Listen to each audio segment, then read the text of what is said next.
Ito po ang Luminous Live. Ako po si Attorney Ahmed Paglinawan. Hindi nyo ako narinig nung una akong binate. So inuulit ko lang yung sinasabi ko. Ang oras ay 5:32 ng hapon. Kasama natin ngayon, as promised, si Hedda Tady for Rice Filipino. At saka ang ating guest mamaya ay si Edwin Jamora. Okay, so habang hinihintay natin si Edwin, ay let's have Miss Hedda to the stage to help us set up what's going to happen with Edwin. All right, here is Hedda. Hi, Hedda. Hello. Good afternoon. Good afternoon. Good afternoon, attorney. Tsaka good afternoon sa lahat ng fans at followers, okay, at friends, okay, ng Luminous. Thank you for being here. Thank you, thank you. Sino-sino ba ang nandito ngayon? Marami sila.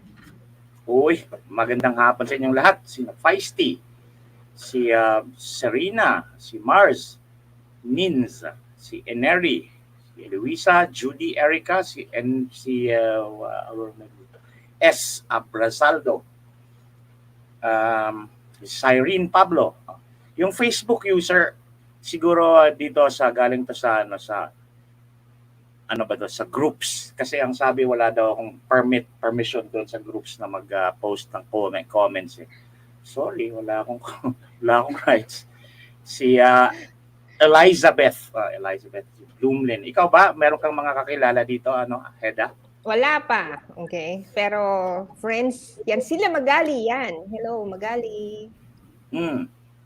At saka hello sa mga nag-hi. Si Rev Iram, Mariver. Yun. Okay. Si Ask natin sila, attorney, to share. Ay, oo nga pala. Please, if you haven't yet, please like and share this stream. You can watch this stream from YouTube and from the Luminous page. At saka sa sa Rice Filipino page pa? Na-share mo na ba doon? Yes, I have shared it sa Rice Filipino. There's another page, okay, that I co-manage, okay? Palaboy at Busabos. Okay yun na. Tagalog ako. What does it mean? Palaboy, what does that mean? Okay, Palaboy at Busabos is a page that we started on the birthday of Jose Rizal a year ago. I co-manage it with Rado Gatchalian kasi si Rado Gatchalian has of Sydney, Australia, has an advocacy of spreading works of Rizal at saka yung mga tula ni Rizal at saka yung mga kwento tungkol kay Rizal. So, ang Palaboy at Busabos, we started it with the purpose na we would like to tackle yung mga conversations or topics na medyo hard or difficult for Filipinos to talk about. O kumbaga, yun yung parang kaya Palaboy at Busabos kasi ayaw namin itong maging masyadong formal, okay? We would like it to be free flow, pero ang purpose is always, okay, to talk about what is relevant to the Filipino. Ganun. So, i-follow nyo rin yun po if possible. Okay, so, good afternoon sa mga lahat ng naandito. Hindi pa natin nag-greet sino ba? Nag-stop tayo kanina kay Rev. Okay, si Lloyda, Hazel, Eloisa, Bloom, Miriam, Boots, Adrian, si Pinay Paparazzi, talagang loyal si Pinay Paparazzi, oh.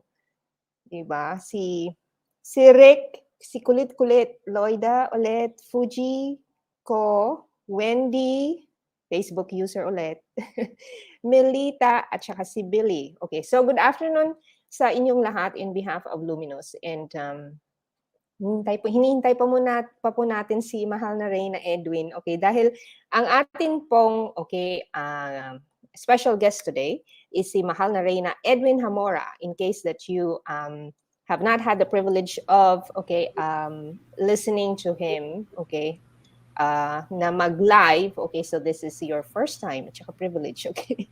Who daw? Okay, malalaman niyo yan. Ano ba ang gustong pag-usapan niya ang kanyang pinaganda ang pag-usapan? Alam ko kaya niya pag-usapan kahit ano eh. Ito si Reyna. Yes, okay. Pero for this afternoon, okay, ang pag-uusapan kasi kasi relevant, okay, na timing kasi ngayon. We are talking about federalism, merong charter change deliberation sa Senate, okay? Andito na daw siya, si Edwin. Nakita ko na siya. Okay. Sige, So, go ahead and state the topics at I will type it so that I can put it on the marquee. okay. So, ang atin pong pag-uusapan is yung paano bang i-pronounce kaser file, ganun ba yon? So, Okay. it is about, okay, yung mga agreements between sana regarding the peace talks, okay? Ako kasi wala akong alam masyado sa mga ganyan. So, when Edwin Jamora was here in Thailand, okay, we talked about it. I wanted to know a little bit more about federalism kasi wala akong masyadong alam dyan.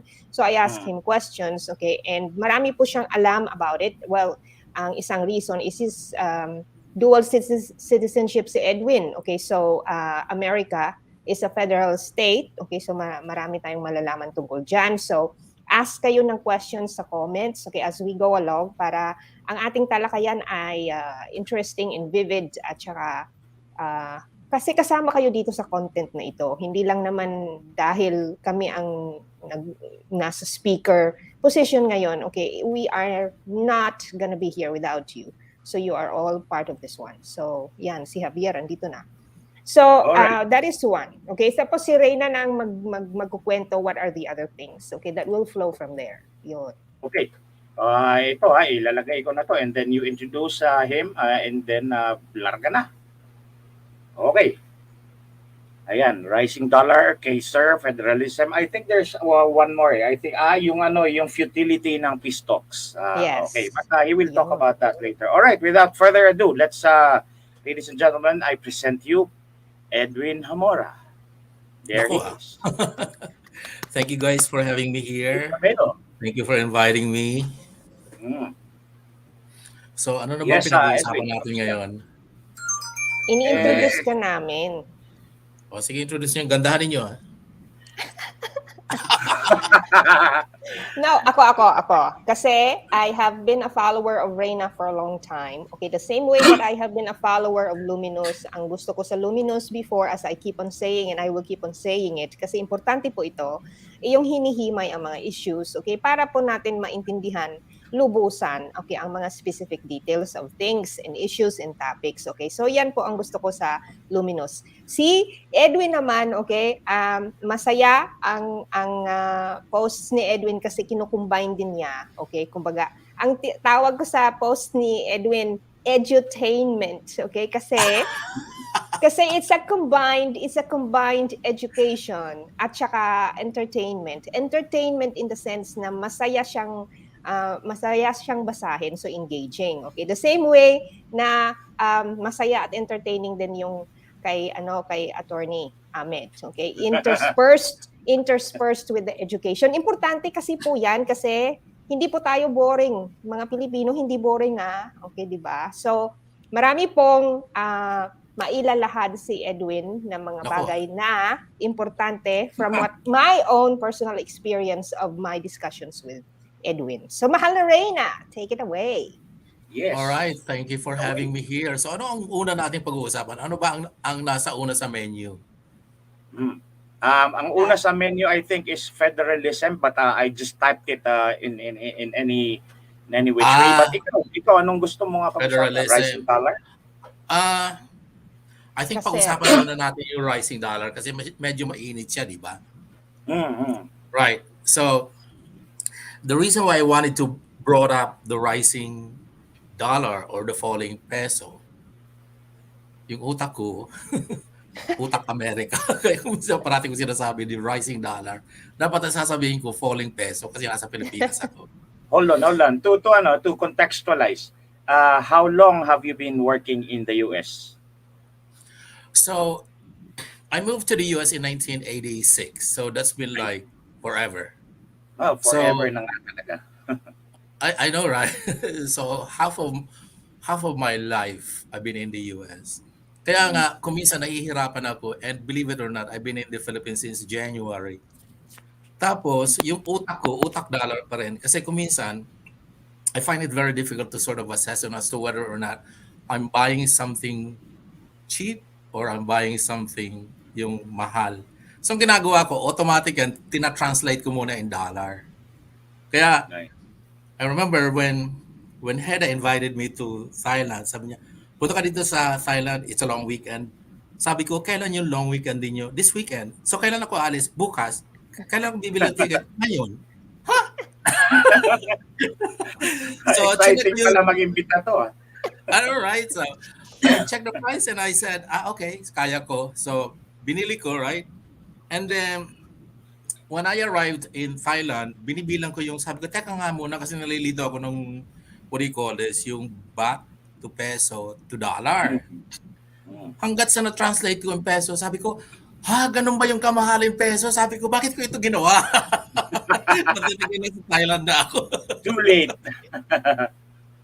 So anyway, so big topic right now is the falling peso.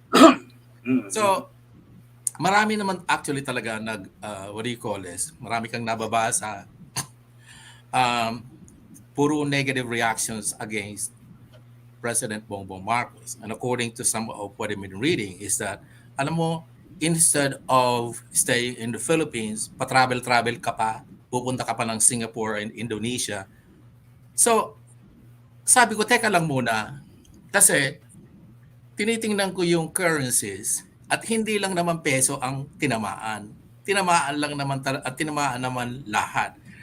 Besides the fact that we are a global economy, at oras na humatsing yung Amerika, tatamaan tayo dito sa Pilipinas. And that's just how it works. Because in a globalization, kaya nga global kasi buong mundo.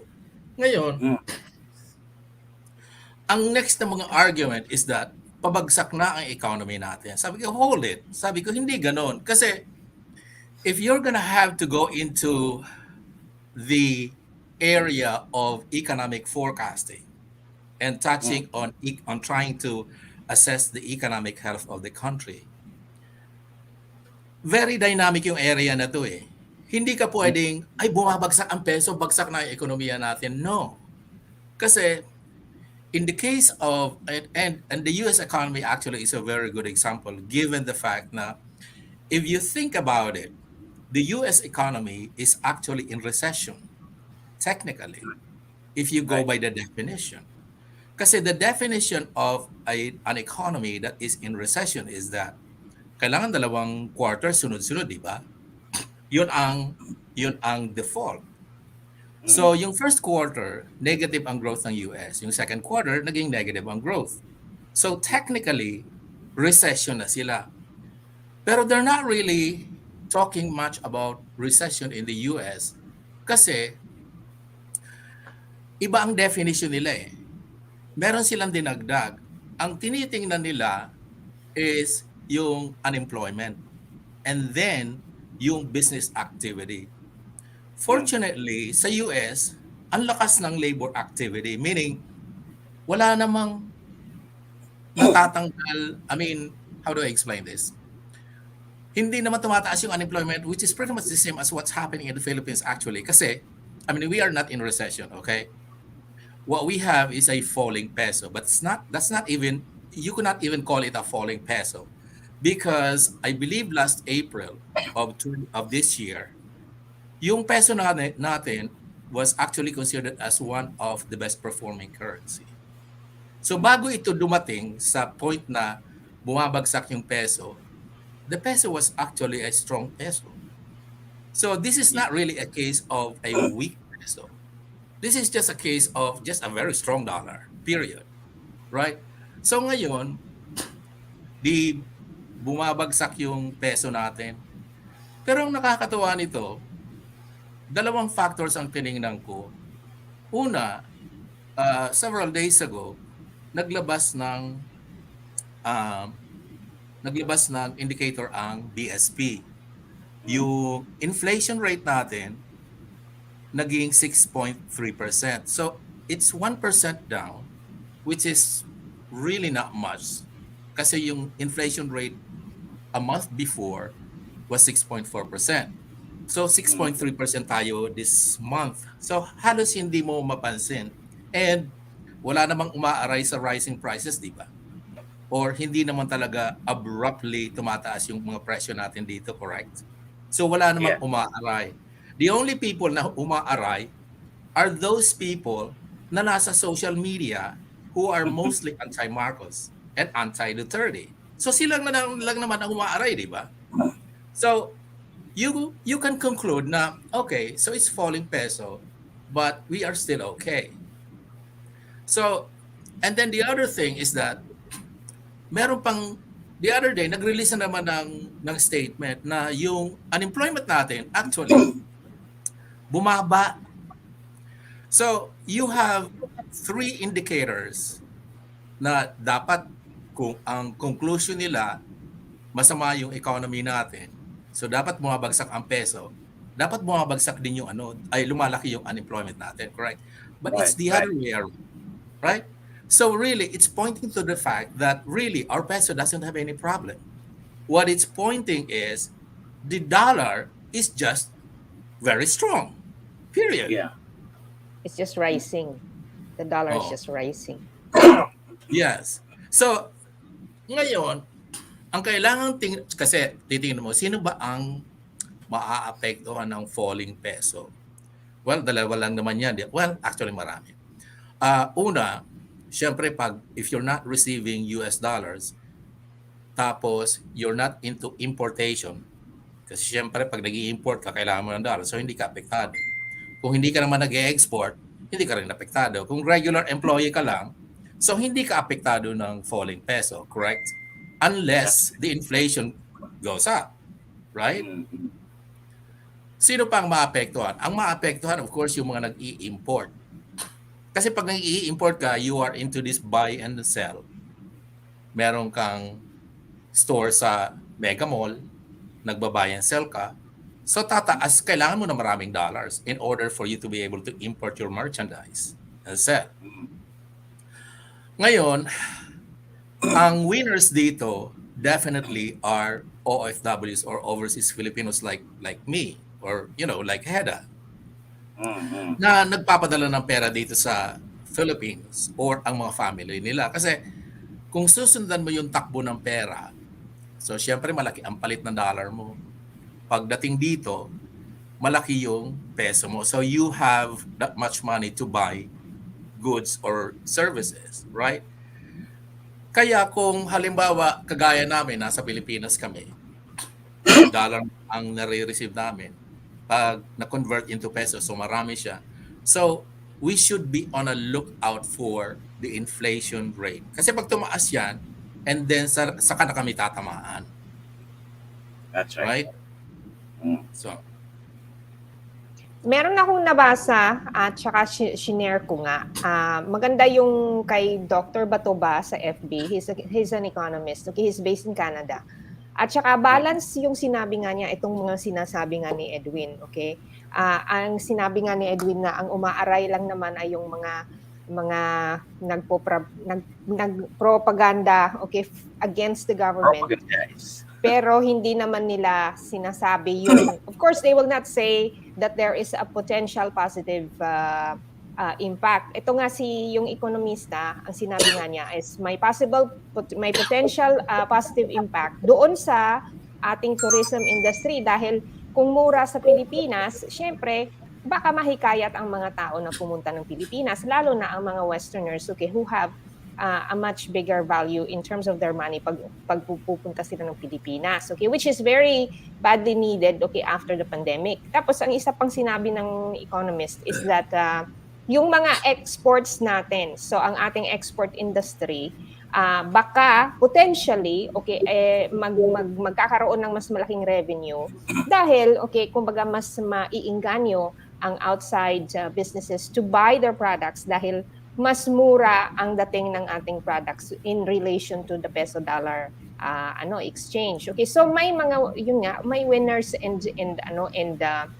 losers. Kaya lang ang ginagawa ng propaganda is yung hala-hala attitude, okay, the fear mongering, worrying the people kumbaga unnecessarily, which is not hindi na nga kailangan kasi nga we are trying to get ourselves back up after the pandemic, di ba?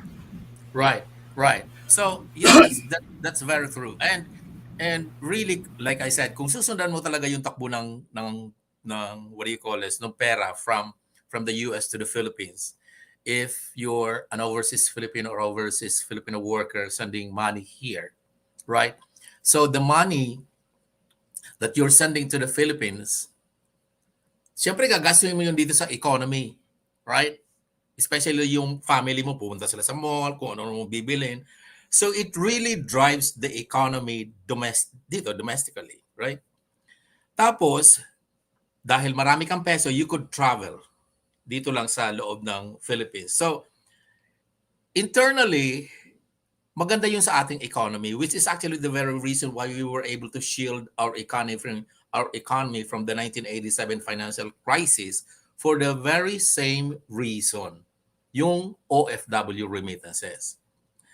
However, like I said earlier, ang problema dyan, kung yung inflation rate, hindi mo makontrol. Halimbawa, next month, tumaas yung inflation rate, sasabihin, okay, so malaki nga yung pera na tatanggap mo, but then again, gagastuin mo yan sa mga products and services inside the country, and then the prices are rising.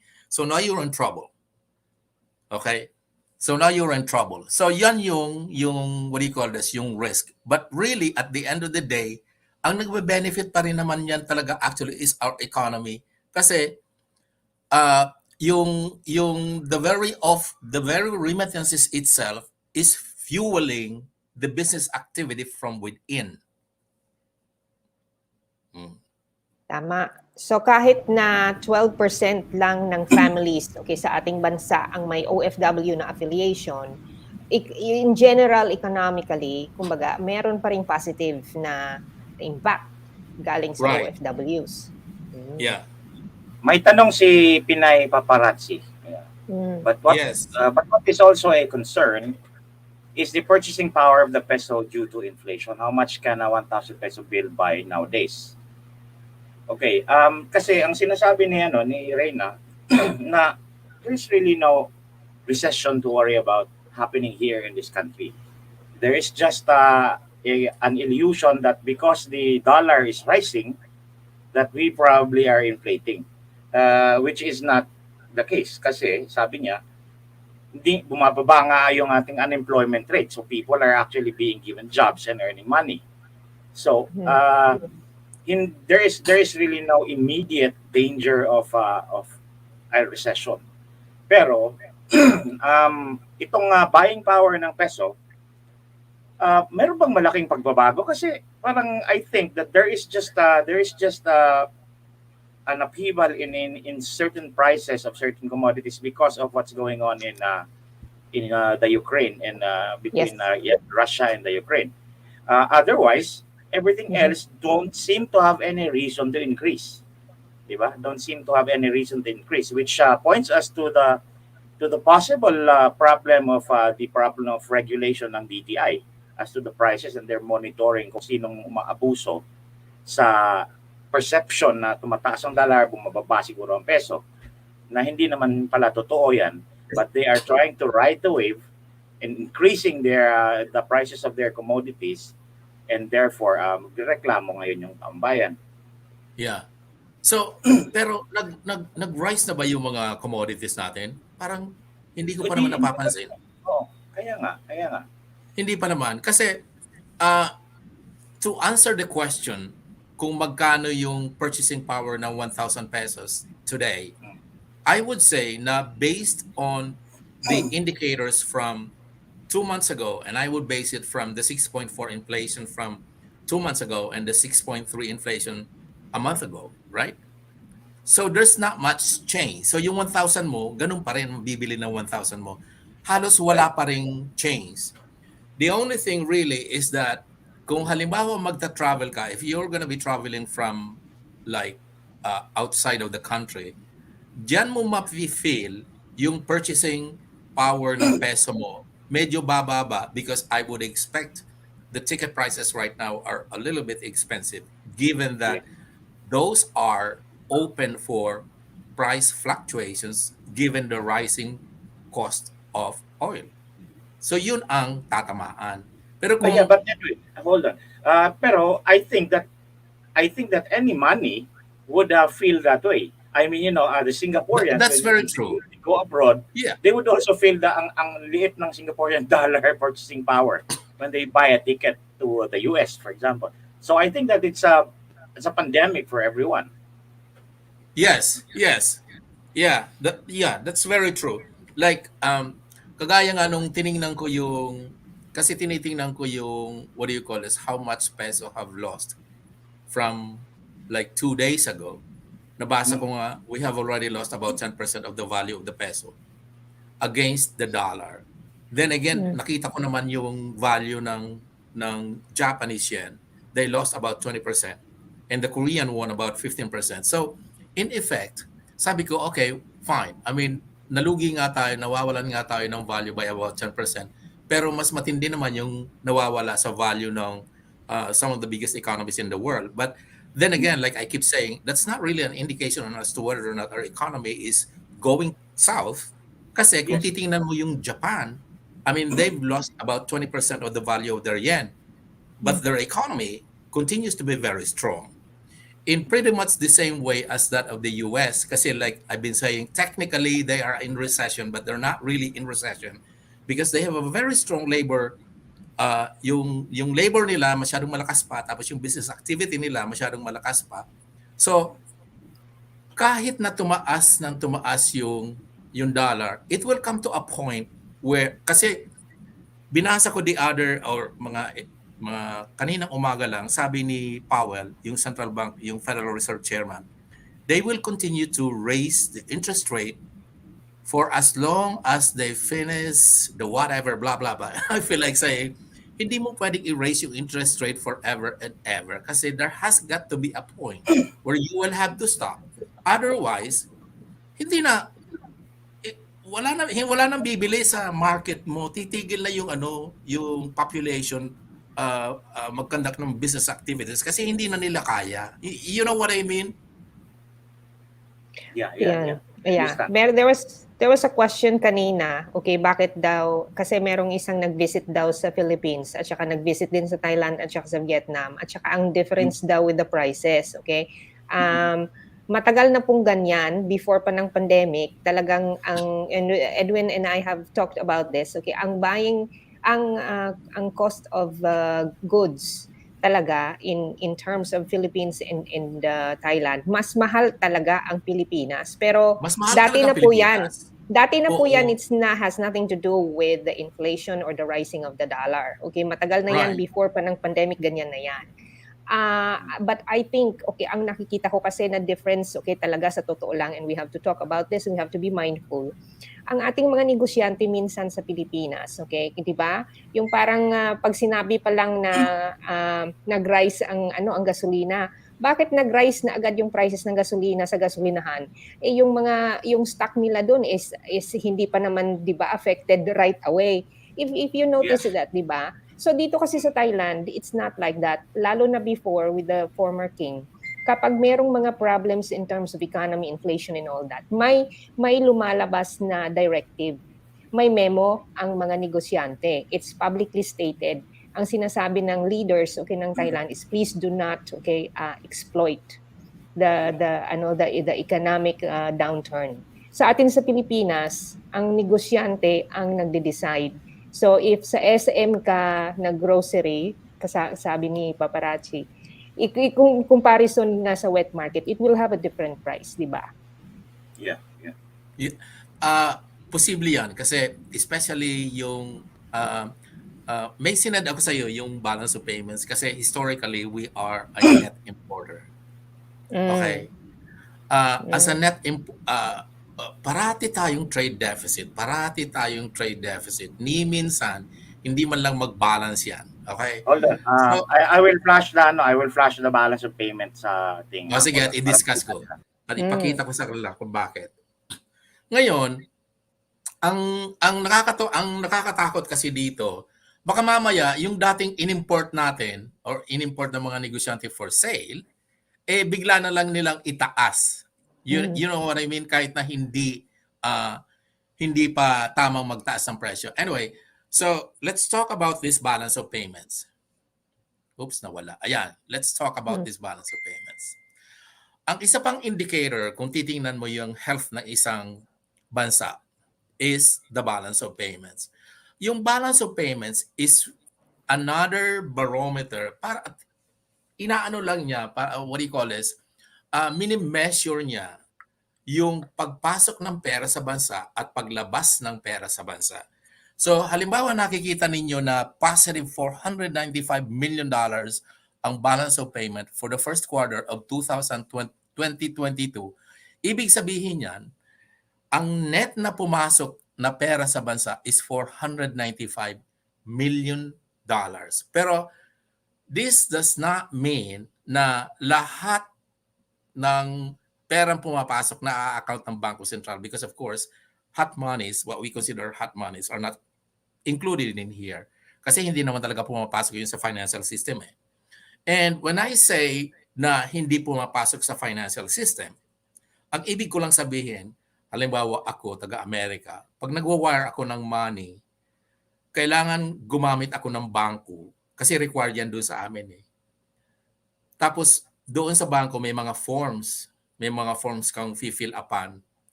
Kung ang yung pinapadalang pera is ay salary for resident, alien, Chinese, mga ganon. So, pagdating sa Pilipinas, namomonitor yan ng central bank na yung money ay galing pala as foreign remittance or something. Okay? Ngayon, itong balance of payment is comprised of 3 accounts. Yung current account, ito nga nakikita ninyo na negative 4.8 billion. Yung capital account na 20 million. Tapos yung financial account na negative 4.9 billion. Ngayon, sa mga mathematicians natin diyan, alam ko makikita nila, teka lang, bakit puro negative tapos positive yung balance of payments? Kasi ang calculation po nito is current account na negative 4.8 plus negative 20 million, ipa-plus mo actually yung 4.98. Hindi mo siya i-minus. So, in effect, positive yun. Yun ang calculation nila dyan. So, wag natin i-discuss yung capital account. Wag natin i-discuss muna yung financial account. I-discuss lang natin yung current account. Kasi pag diniscuss ko itong current account na ito, basically the concept are pretty much the same. Yung composition ng current account na yan is goods, services, primary income, at yung secondary income. Etong goods na sinasabi, ito yung import and export of goods. So dahil nakita mong that's negative 16.4 billion, ang ibig sabihin niyan, we imported more na net na 16.4. So nag-export tayo, pero nag-import din tayo. At yung net import natin ay umabot sa 16.4 billion. Yung services naman, nakapasok dito yung ito yung mga business process outsourcing, yung mga ganyan, yan yung mga revenue from business process outsourcing natin. Yan ang nakikita na, yan ang tinatabo nating pera diyan. Dito naman sa Kasama mga ba yan ng call centers? Yan sa services. yung mga investments, mga ganyan, nandiyan sa may services na yan. Or, halimbawa, pwede rin mga professionals, halimbawa, mga engineering firms, they offer professional services outside. So, yung mga binabayad sa mga engineering firms na yan, papasok dito sa services. Or, mga CPA firms, mga ganon. Dito naman sa mga primary income, ang example dito would be like Philippine residents na dito sa Manila, mga Filipino, and they own properties, let's say in London or in New York. Let's say mga rental properties. Okay, may mga investments sila. So yung mga investment income from those rental properties, pag pumasok na yan sa mga pitaka nila, sa mga bank accounts nila dito sa Pilipinas, yan yung primary income. So marami pa dyan siguro mga investments and everything. Dito naman sa secondary income, ang biggest account dito, OFW remittances. Dito pumapasok yung mga OFW remittances. So at the end of the day, pag sinuma total mo yan, yung apat na yan, yung current account natin, bumababa by 4.8 billion. Yan yung sinasabing nakakatulong yung OFW remittances sa ekonomiya natin. Yan ang ibig sabihin niyan. Okay? So balikan natin yung yung negative. Kasi negative tayo sa net. Ayan yung tinatawag na trade deficit. Ito yung negative 16.48 billion. So what we need to do here, especially kung legislator ka, titingnan ninyo kung bakit ba negative ito? Ano ba yung ini-export natin? Ano ba yung ini-import natin? So pagka ganitong bumababa yung value ng peso natin, siyempre mahihirapan ka mag-export kasi you need a lot of dollars to import, correct? So maybe you need to tone down or sort of decrease the importation and look into the import industry para naman siguro magkaroon tayo ng positive trade balance. So, kailangan i-examine natin bakit mahina yung import or export industry natin.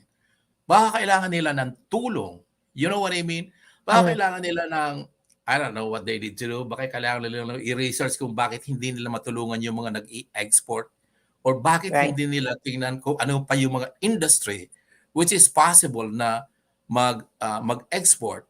At dito rin, makakatulong yung sinasabing because you're an OFW, right? Ang dami nating OFW and they're getting a lot of, siyempre malaki ang pera nilang nare-receive because of the depreciating value of the peso. So yung peso na naiipon nila, maybe they could come up with something. There's a slew of opportunities for them to be able to start a business or an enterprise, maybe export-oriented or something. Ito yung sinasabi na big opportunity. It doesn't necessarily follow that just because it is negative, it is bad. No, it is negative because it is telling you that the opportunity is right here.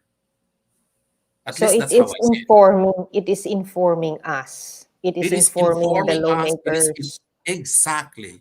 It is informing us. It is informing our decision makers in the government. It is informing our legislators. Hey, please take a look at me here. I am in negative. This is a big opportunity for some of you guys to take a look at. Maybe we could fix this problem because we've been historically in trade deficit. Maybe this is now the right time for us to be pushing our efforts para naman maging export-oriented economy tayo. Correct, okay? And then siguro kung anong products, okay, yung we are good at in terms of producing, na kailangan outside, di ba? That we can get a lot of revenue from. Yes. So, okay, so Edwin, okay, mahal na Reyna, dito na naman tayo papasok na naman sa media. As usual, okay? Dahil how can media help? Di ba? How? Sa tingin mo, from your experience as a finance, okay, person. You know, I worked actually in the media in the US before, but I was working for the broadcast industry. Ang alam ng mga tao, I was an announcer. Hindi ako announcer. I was actually working in the finance department, but I've been in the broadcast industry for like I don't know, quite some time, about 9 or 10 years, I think. But in any case, to answer your question, so yes, if I am in the media and I know that the media in the Philippines are very negative, they're looking for something spectacularly negative to point at any administration, right? For me kasi, napansin ko, yung media sa atin, they're looking for something negative na pwedeng ibato sa administration to diminish the integrity and the capability of that administration, sort of to bring down that government. Something explosive. Something explosive. And this is exactly the right information that they're looking for. They look at this, it's negative 16.4 billion, and they could blow this up like, oh my God, 16.4 billion US dollars. If you convert that into peso, you could generate a whole lot of fear for those people who truly do not understand the dynamics of the, let's say, balance of payments, right? Kasi kung hindi mo alam things like this or things of this nature, ang natural reaction mo, matatakot ka, di ba? So, I hope, I don't know. ito nga, fear. Will the media The change? I mean, sowing fear. you're in this media reform or something. Yes, okay. Although I'm not here for that, okay? Pero kailangan pa rin pag-usapan dahil nga we wanted, okay, I think, okay, the whole country, I would like, okay, I will speculate, would like to have some kind of reform in the media in the sense na yung tama, yung kumpleto, yung thorough, sana na information ang ibigay. Wala, hindi i-skew towards a certain narrative para matulungan ang Pilipino to make informed decisions. For instance, okay, bumaba tayo sa consumer level because I am a consumer, okay? Ang sinasabi ni Edwin, I can understand it. I can never, okay, in my life explain it, okay? But as a consumer, okay, ganito. So I sent my kid before to study in the Philippines. So kung alam ko, kunyari na there is a potential na if ever na lumala ang war, okay, sa Europe, may potential na tumaas ang mga presyo ng bilihin.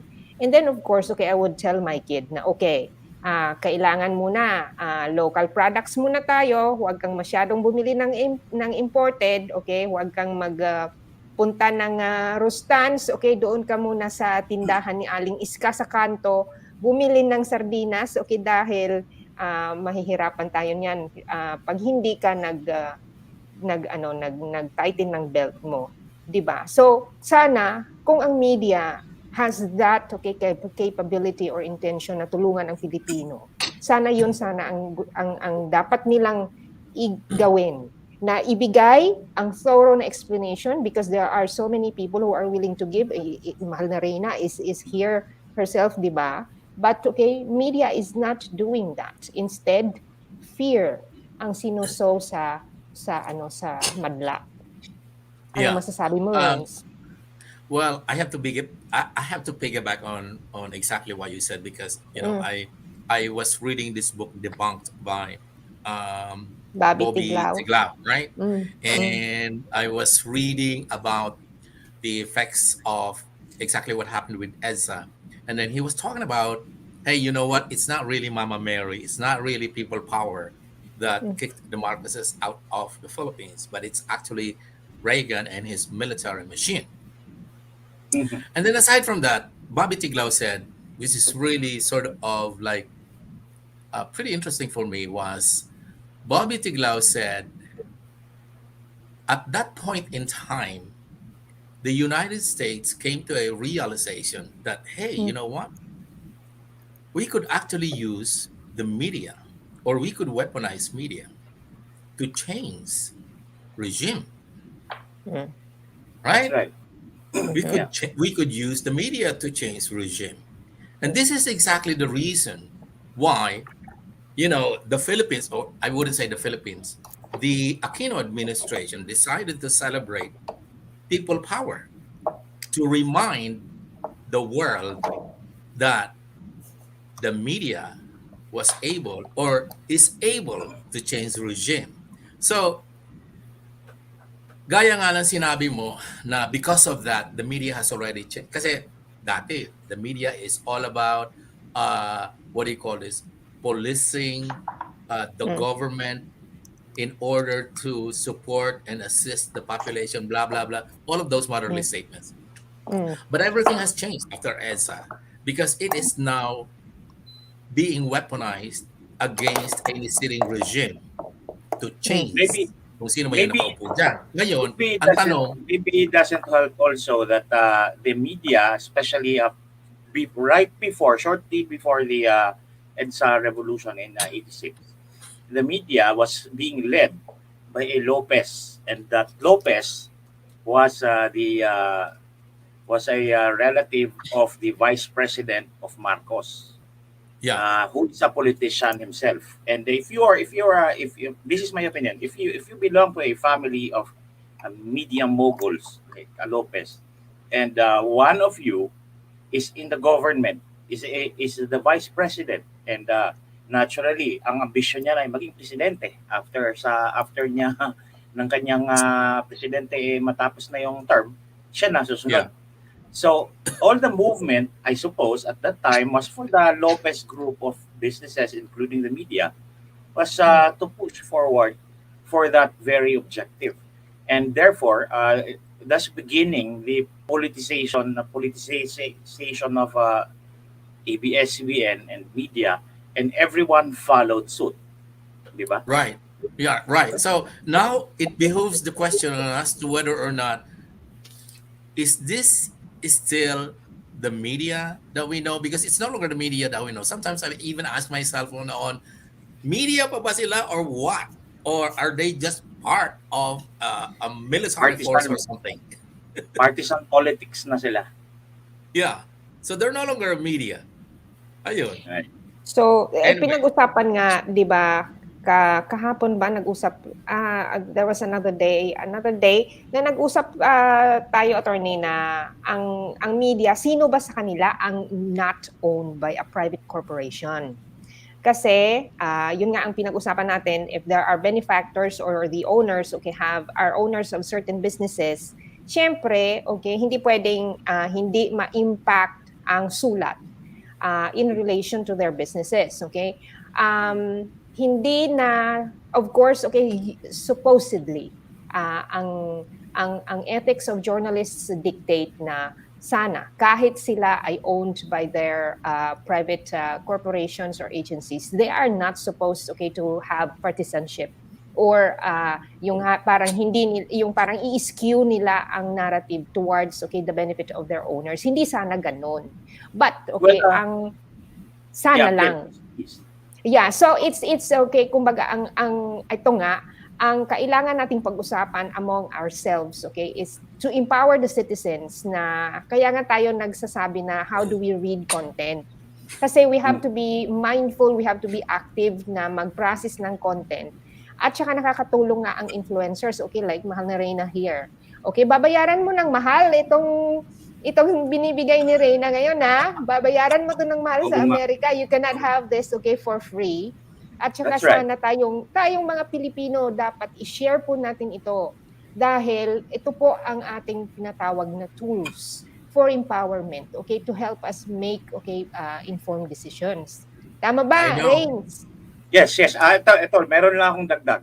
Tama yung napansin ko ring sinasabi ni Reyna na the media now is driving the spearhead of the political movement of this country, meaning specifically on regime change, not only on the side of the private sector influencing the legislature, which means lobbying, but now really including the controlling of the legislature themselves, the members of the legislature, at saka executive. I don't have any outward views on evidence on their control over the judiciary. Pero at least dalawa na ng gobyerno natin kontrolado ng media.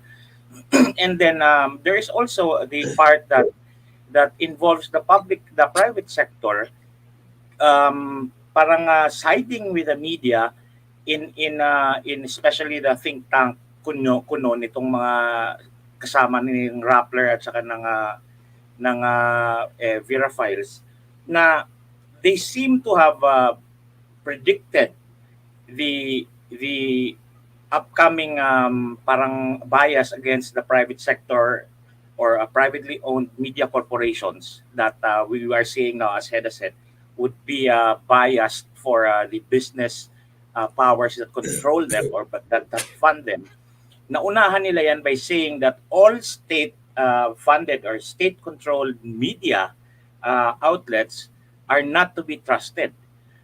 There is always that kind of cloud hanging over the heads of publicly managed or owned media corporations like RPN9 or state-owned na mga media na huwag kayong maniwala dyan dahil that's just all government propaganda.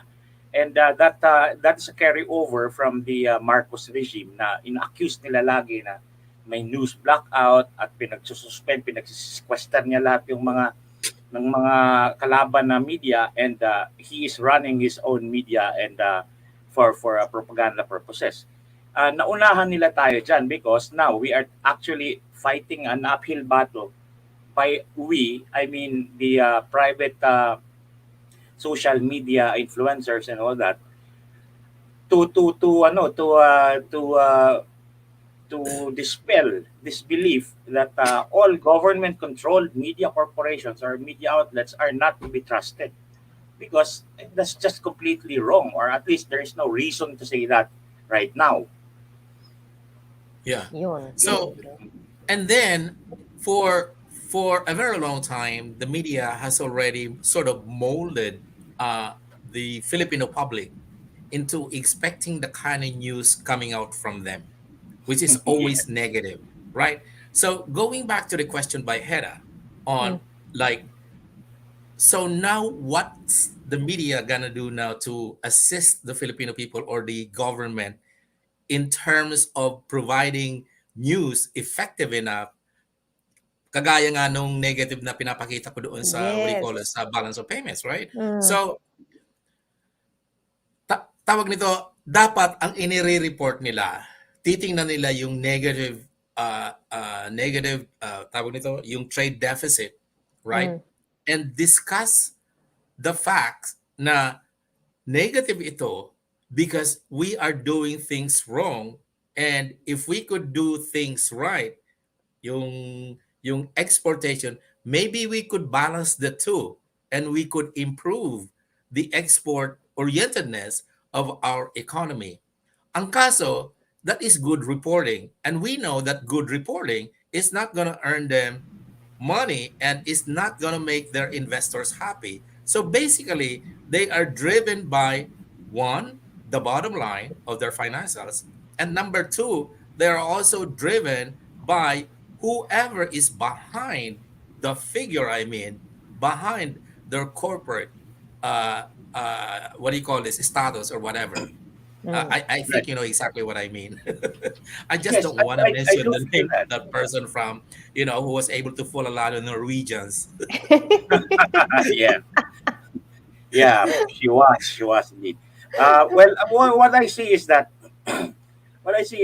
for media, for any media outlet, to almost always every single day report negative news that would tend to erode the confidence of the public on their own government that they voted for.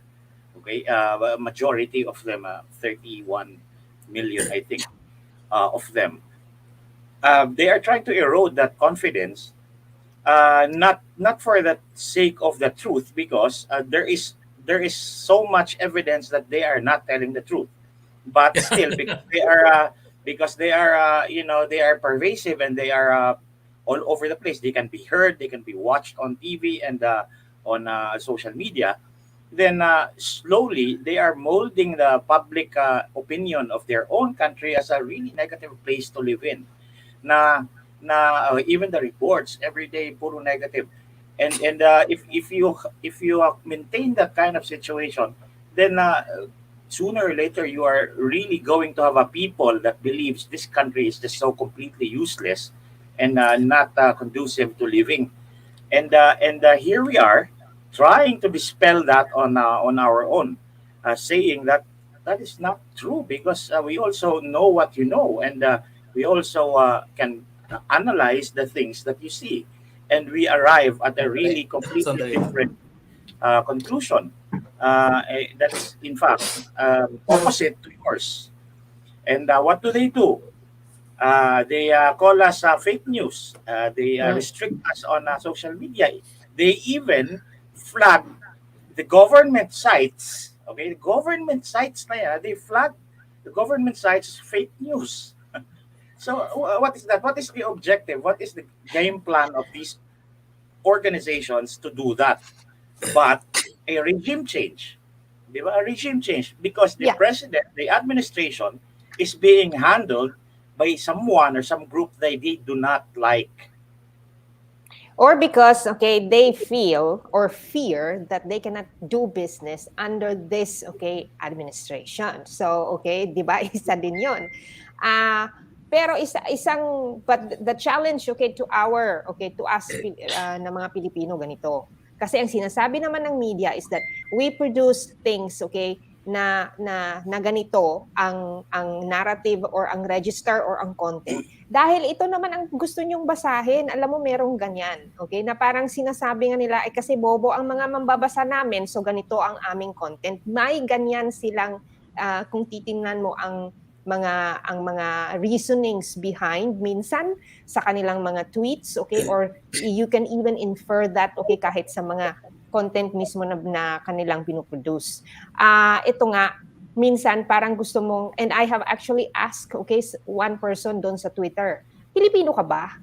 Yung parang kasi nga itong sinasabi mo, Ahmed, di ba? Okay, yung parang, ang gusto ko ngang tanungin, okay, ang passport mo, habang nakalagay dyan sa passport mo ay pasaporte sa labas, okay, at brown pa rin yan, okay, habang hindi ka pa Norwegian, kagaya nung isa mong, bossing, okay, hindi ka, you don't have the right, okay, to say na itong mga Pilipino, 'di ba? Yung parang meron ngang tweet, sino ba yung nag-tweet? Nakalimutan pangalan, Miss Maggie ba yata? Yung parang the day Filipinos, okay, learned the definition of failed. Yun nga, ang tanong ko nga sa kanya, binalik ko talaga. Pilipino ka, te? Okay, hindi ka ba Pilipino? Kasi you are saying, okay, Filipinos, you are part of that. Yun nga, itong mga negatibo na ibinabato sa mga sinasabi nilang sa mga bobo, okay, Pilipino kayo, bobo kayo, parang hindi kayo kasama doon sa Pilipino kayo, 'di ba? Yung parang okay, whatever affects, okay, the nation, the Filipino nation doon sa labas, dahil nga sa sinusulat nila, affects them as consumers, affects them as business people. So sino ang bobo? Dahil okay, if you are telling people that these, okay, Filipinos are not good people, bakit sila bibili ng products natin? Why will they use our services? Ito nga sinasabi, may deficit, okay? So paano nating iaangat ang ating export, okay, industry? Paano bibili, okay, ng ating export ng products? Sinabi na natin sa labas ng mundo, okay, na ang Pilipino bobo. So why would you buy a product of a bobo person? Definitely. You won't, di ba? Branding. Yes. Ito ang nakakagalit sa mga supporters, okay, ng ganitong naratibo. Dahil kumbaga ito nga may nag-ask kanina sa comment, hindi na pala bardagulan dito sa Luminous. ang bardagulan po natin, okay, let's take it to sophisticated level, okay? Dahil hindi po tayo mananalo kung tayo lang ay mag-argue sa kanila. Kailangan po nating ibato itong mga sinasabi ni Edwin at saka ni Attorney. Meron tayong tools, meron tayong mga, okay, kailangan natin ng PowerPoint, okay, presentation dahil ang atin pong kainkwentro sa bardagulan ay ayaw, okay, tumingin ng totoong facts and totoong figures. Right. Yes, okay. Exactly. At pero ang ibabato nila sa atin always, okay, asan yung datos nyo? Asan yung resibo? Puro lang sila resibo. Saan yan nanggaling? Kay Pub, okay? Kay Jover Laurio is their source?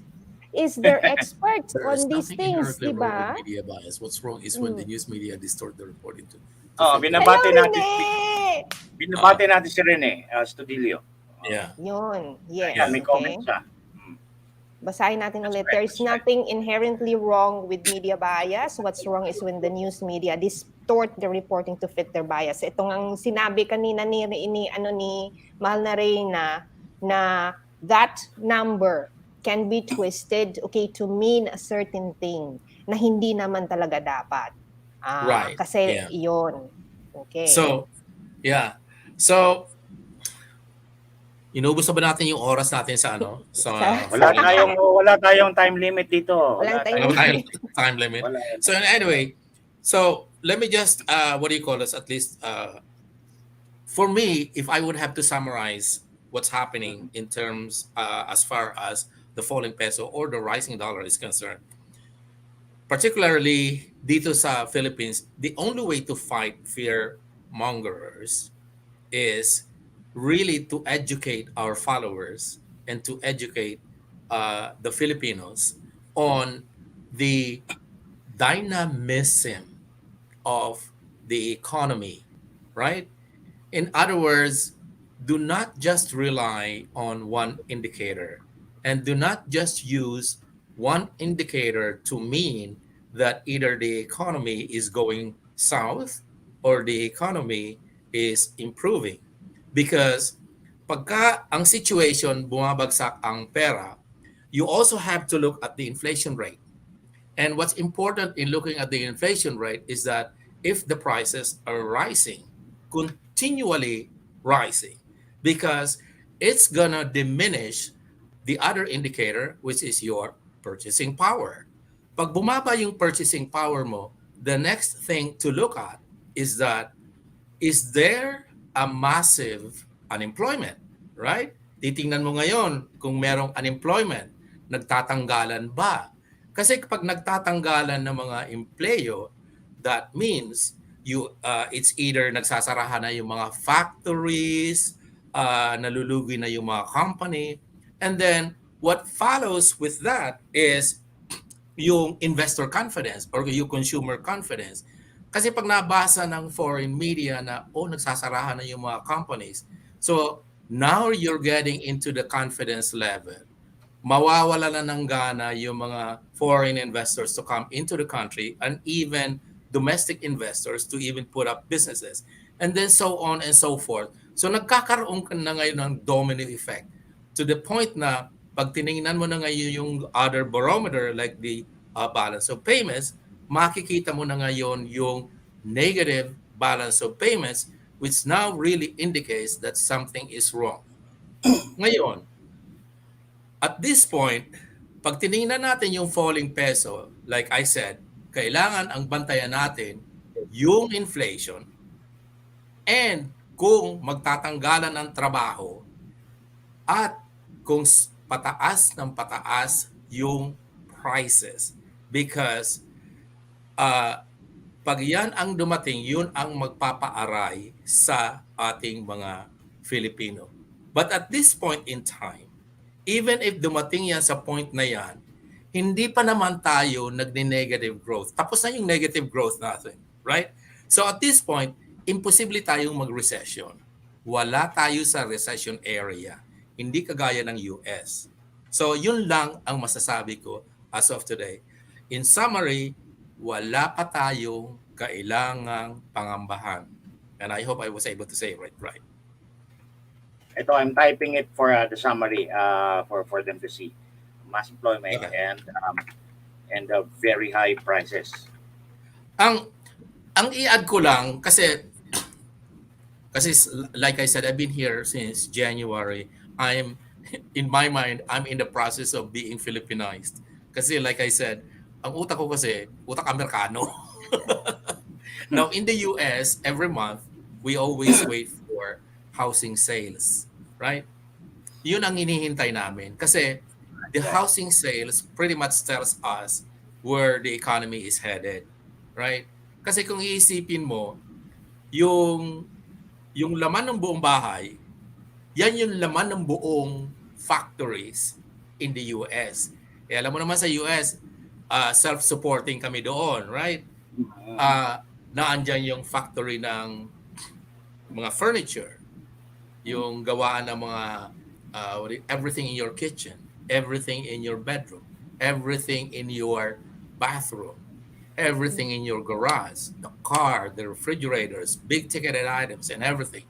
So, pag nakita namin na yung housing sales is going up, that means maganda ang projection ng labor. Magkakaroon ng hiring. Right? Ngayon, pagka ganito, actually meron akong graph kasi chinek ko yung epekto ng rising interest rate sa US. Tumaas yung mortgage rate talaga, naging 5.66%. Tapos bumaba yung housing sales. So anong epekto noon? Ang epekto noon is that hihina yung production output. So pag humina yung production output, so darating ang US sa point na kailangan itigil na niya yung pag-raise ng interest rates. Dito naman sa Pilipinas, hindi ko alam kung ano ang binabantayan dito. Kasi ano ba ang equivalent ng housing sales dito? Ang naiisip ko lang, galunggong eh. Yun ang binabantayan dito, di ba? meron. Galunggong. Yung pagbili ng load ng cellphone. Pagkakahirap ng mga tao, wala nang load yung mga tao. Wala na, hindi na makakabili ng load. Pero kung kaya pang bumili, wala pa tayong problema sa Pilipinas. So habang nakakapag-TikTok pa, okay pa tayo, Yes. di ba? That is right. Parang mortgage yan. Yeah. So anyway, so that's all that I can say about the first topic. All right. Okay. Let's So continue. segue tayo. If you don't think it's already so long that our listeners are falling out, then let's continue. Merong question kanina. Okay, so how does this translate nga to the kasi meron tayong 20% of our people are living below the poverty line. And meron nga tayong 2 million who are practically going to bed hungry every 2 days, okay? So, paano daw yan nata-translate, into the poor, okay? Dahil hindi naman daw ito parang as relevant, okay, sa buhay ng mga poor. As hindi naman po kami rich. Ikaw ba, Rains? Okay, si Reyna kasi siya, okay? So, Ay, naku, wait, hindi. I'm poor. I'm as destitute as everybody else. Di ba by definition yun? Di ba? I believe Ang you. pinag-uusapan po natin dito is, depende na po sa atin yan kung paano po natin gagamitin. Ang sinasabi po natin dito is we are not experts. We are trying to contribute to the conversation. At saka, actually, it's the middle class, okay, sa nabasa ko lately. It's the middle class in the Philippines that practically holds, the society together. Dahil kung titingnan, and hindi ko ma-explain how that is, pero there is that concept. So maybe, I think, Rains can say something about that. So, sagutin ko yung question na ano ba ang epekto nito doon sa 20% ordinary person. Ordinary. Yung poverty line. Right. So, I think we have already answered that question actually earlier. Kasi may nagtanong kanina eh. So, the way I would respond to that question, ang pagsagot ko sa tanong na yan kung ano ang epekto doon sa mga mahihirap, right? Titingnan ko yung indicator from like 2 months ago, kagaya nga ng sinasabi ko, and for me, titingnan ko yung inflation rate. Kasi ang nakakaapekto directly sa mga mahihirap is the prices of goods and services. So, the only barometer for me to take a look at would be the inflation rate from 2 months before, which is 6.4%. Right? So, medyo tumaas talaga siya ng 6.4%. Tapos, on the next month, eto nga, naging 6.3, bumaba siya ng 1%. But overall, kung i-compute mo yan on a 12-month period, I think we are still, ano ba, nagiging bading na ako. We are still well within I believe the 4 point something level, which is the forecast by BSP. I'm not sure. I mean, somebody could correct me if I'm wrong. Pero ang alam ko, we are still well within that range. Hindi naman masyadong volatile, ay hindi naman masyadong swing yung inflation as of now, right? I know bigla siya tumaas ng 6%. Pero like I said, as of the 12-month period, naandun pa rin siya sa loob ng 4.7 or 4% something. Anong ibig kong sabihin noon? Ang translation noon is that halos wala pa naman masyadong epekto sa mahihirap or sa mga consumers. Kasi manageable pa naman yung inflation rate eh. Magagaling yung ating mga economic managers eh. Ang pag tumaas yung presyo from this point on, pag tumaas yung presyo, diyan natin makikita na masasaktan sila. Kung gaano kataas yan, hindi natin alam actually, really, kung gaano tataas yan. Right. So, yun ang sagot ko dyan. As of today, wala pa. Yes. 4.4 yung ating inflation as reported. O yun, 4.4. So, basically, wala pang epekto. Wala pa namang umaaray eh, di ba? Ang umaaray lang naman yung mga anti-Marxists and anti-Dutertes. Ang sana din naman, ang isipin din sana natin ganito. Kasi meron akong nakikitang iba diyan sa sa mga comments, okay? We are a global economy. hindi pwede nating sabihin na, okay, na dahil Amerikano si Reyna, okay, na ang bossing ni Reyna is puti. Not necessarily that, okay? Kumbaga, if people do not realize this, okay, the Asian Americans, okay, are holding a lot, okay, of jobs that are high paying in America, okay, di ba? Tama ba, Reyna? The statistics has it na yung Asian Americans, medyo nag-iingat ako magsabi ng mga ganyan kasi may mga kaibigan akong you know what I mean? Yes. Medyo, yeah. So, medyo nag-iingat ako pagdating sa mga statistics na ganyan kasi marami akong kaibigan, iba't ibang kulay, and hindi mo maiwasan yung mga jealousy and everything. So, very sensitive ako pagdating sa mga bagay na yan. Yeah.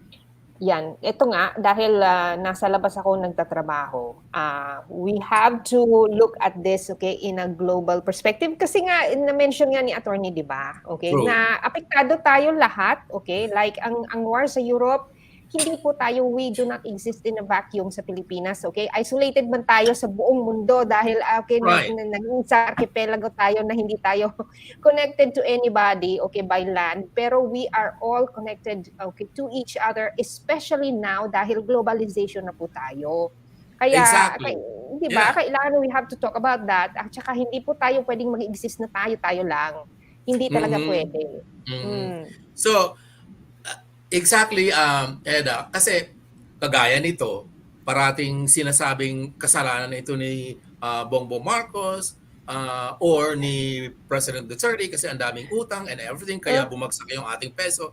But these people doesn't realize na at this point, pwedeng magbati yung Russia and Ukraine and then just finish the damn war and then na-relieve yung pressure sa economy ng European countries, right? So nagkaroon ng bati na sila, nagkaroon na ng peace, nagkaroon na ng stability in the European community. Bumalik na sa Europe yung mga investors na nagsipagtago sa Amerika. I mean, you know, America has always been like the safe haven for investors, especially yung mga what do you call this? Yung mga currency traders, right? So babalik sila doon kasi safe haven yun. Especially na nagtataasan yung dollar. Pero oras na nagkabati yung dalawa, na-relieve yung pressure doon sa European economy, nagkaroon sila ng stability, babagsak yung dollar again. Pagbagsak ng dollar, magbabalikan na naman sa mga emerging countries yung pera ng mga investors. Kasi syempre maghahanap naman sila ng other places to park their monies. And then the world goes round again. Yes, so too bad for the naysayers, too bad for the fearmongers dito sa Pilipinas because they will be again if we just waited, we didn't say anything, right? We probably are going to be vindicated by the truth of what eventually will happen. Pero ang problema niyan kasi pagka hindi tayo nagsalita, some people who are not, unfortunately, who are not as informed as we are listening to Edwin and Edda, ay maniniwala eh. And once they do that, at mag-iiba na yung kanilang outlook sa pagboto, sa pagpili ng mga opisyal, so that will again revive the yellow decades of uselessness and ignorance. Now, we don't want to go back to there again. And it's so easy to go back there. Yung awakening natin because of the 2016 election will easily be gone if we do not say anything about what the media is doing in our perception of our own country and our own welfare in this country. So that's why we are here. While we are the victims and the receiving end of all the BS ng media and ng mga elitista na na may hawak ng media, ay may nakikinig pa rin naman sa atin. And for so long as there is that na may opposition view, never mind that we are more than they are. We are much more. There are a lot more of us than there is of them. Hindi mangyayari yung kanilang regime change. And that's the bottom line. There is no reason for media to just keep on reporting negative narrative. The only reason there is that they do not want this administration. They lost the election, and they will change the regime, but not if we can help it, but not if the 31 million can help it. So that's what we are trying to do. Right. Meron akong Yeah. question sa mahal na Reyna. So, Yes.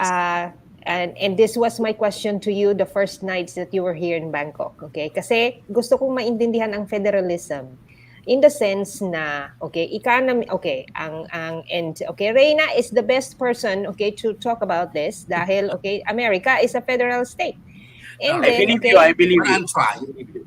diba? And then at the same time, okay, American and accent, okay, ni mahal na Reyna. So, Hindi ko naririnig yun.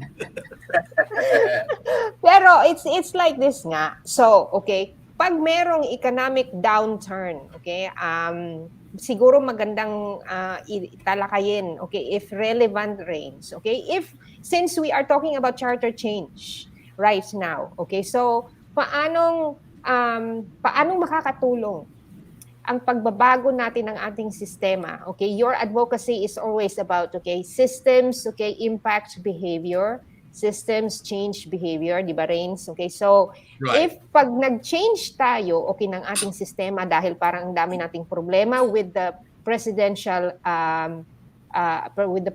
system, okay, ano ang magiging impact na positibo in relation to our economy, in relation sa mga nangyayari ngayon pag nag-federal system tayo? Siguro diyan tayo mag-umpisa. Ano kaya? So that's actually what do you call this? That's a very broad question, and the response could probably be a very broad response as well. But the way I will respond to the question, kung ano yung benefits ng parliamentary or federalism as opposed to a presidential system, in terms of changing behavior, kasi nga we in the correct movement, and I don't want to say that I am the official spokesperson of the correct movement, because I'm not. I'm just a member, and if it happens that I say something, You are the most awesome. You are the most awesome member of that organization. which may That's not be fabulous. Fabulous. right. So what I mean is that for me, in order for me to answer your question, I have to answer it in a general manner, and everything else would emanate from that response. We happen to believe, kasi may mga taong naniniwala that it's not the structure that changes behavior. According to them, kagaya nga ni Monson, sabi nila, we have to wait for, the people to change para bang tawag nito, or at least some of the arguments that I've been reading on Facebook. Hindi pa tayo ready dyan. Hindi pa ready ang mga Filipino dyan. Hindi pa mature ang mga Filipino. Kailan mature ang Filipino? Kailan magre-ready ang mga Filipino? Pagdating ng second coming of Christ? I mean, when is that gonna happen? You know what I mean? So, I am one of those who doesn't believe that people will have to change first.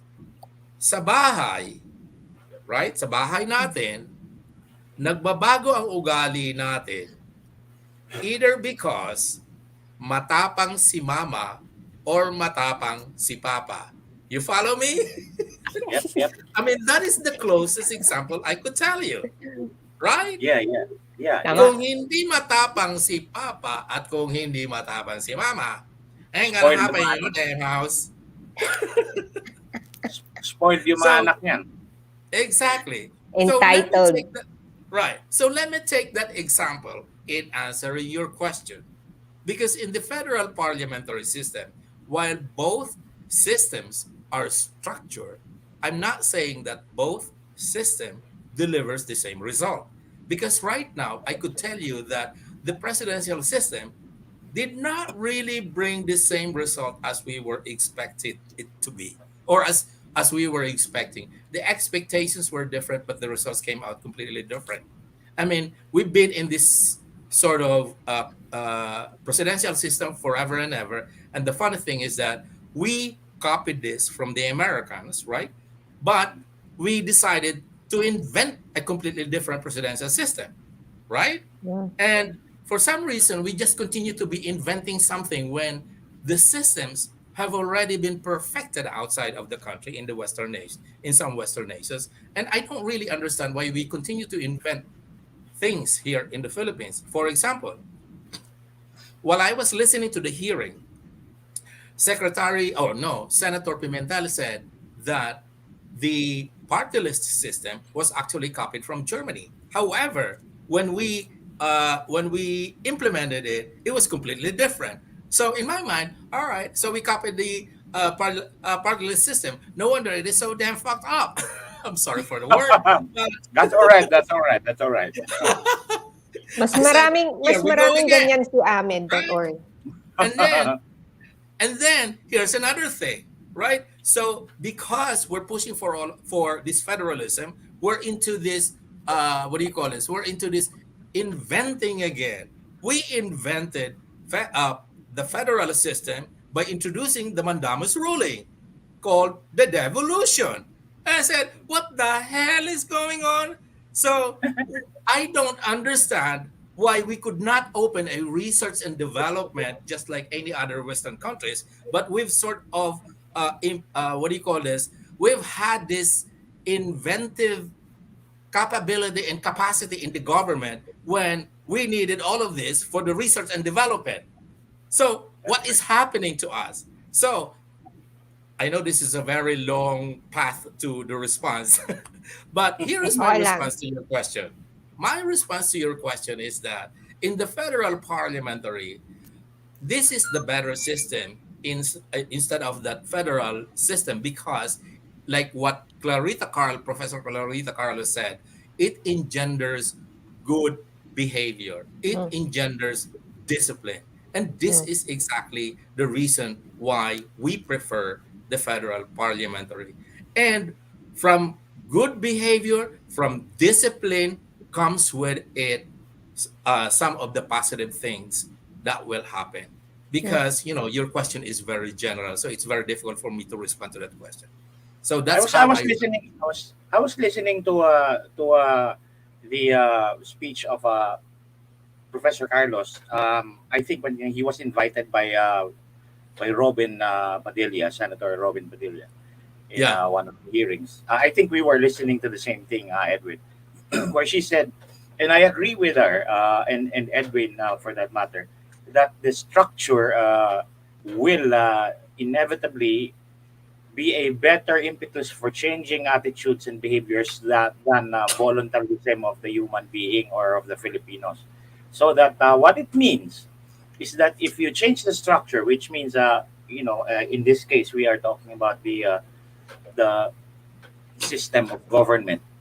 If you change that in the charter change, for example, you can definitely expect a following or an entailment of the change in attitudes and behaviors of Filipinos. Kasi halimbawa, mga Pilipino pumunta sa US o pumunta sa Singapore, there are structures there that we cannot change. That's already there. And what we can only do is to change our behaviors and attitudes. Na hindi tayo dumuduro kahit saan, hindi tayo tumatawid kahit saan. And we Right. are very cautious about doing almost everything that we do in there. So that's an example of that. That if there is a structure, and that structure is strong because it is the law or it is the constitution, Yeah. definitely attitudes and behavior change will follow after that. Now, but that is not the only thing to consider in going into a federal parliamentary system, which is the change in the structure. There is also things that are outside the coverage of the issues on are we ready or do we understand it or do we want to change our behaviors. For example, the insurgency, the communist insurgency. I think that within the next 6 years of this administration, that will be ended. That will be conclusively ended itong communist insurgency na to. And when it is in fact ended, this federal parliamentary system change can no longer be stopped. It has no more legal impediments. It is no more historical impediments or anything political for that matter. The people Yeah. are ready. They want this, but there is just that one thing that we Yeah. have to solve first, and that is where we should push our hopes and aspirations for this administration to solve. Yung insurgency na yan. And after that, there is really nothing to stop this one. Yeah. So let me go back to what you said, right? So in this is the reason what is in this system that engenders discipline, and what is in this system that engenders good behavior. It is because of the party, the political party that is being voted by into the parliament. I mean, because of the fact that in the federal parliamentary, we're voting a political party as opposed to a presidential system where it is personality based. So in other words, sa federal parliamentary, you either have to toe the line or you quit. Kasi if you start acting, in a completely different manner from what your party espouses, it will affect the name of your party. It will affect what do you call this? What your party stands for. So there is the risk that you'd be voted out in the next election. So because of that, you are required to be on your good behavior and be disciplined enough to always carry the name of your political party. And that is the reason why it engenders good discipline. Ito nga when you explained it to me, doon ko naintindihan na ang ibinoboto ng tao sa parliamentary system is ang plataporma, ang plano kung paano gagawin ang pamamalakad ng gobyerno. Hindi nga personality. Hindi personality. Tama ba? Yes. Political party. So, alam na natin sa presidential system na ang iboboto mo ay tao. Sa parliamentary, well, syempre may connected na tao doon sa political party. Yes. But at the end of the day, bibilangin kung ilan yung nanalong political parties. Let's say na yung seats is 10, right?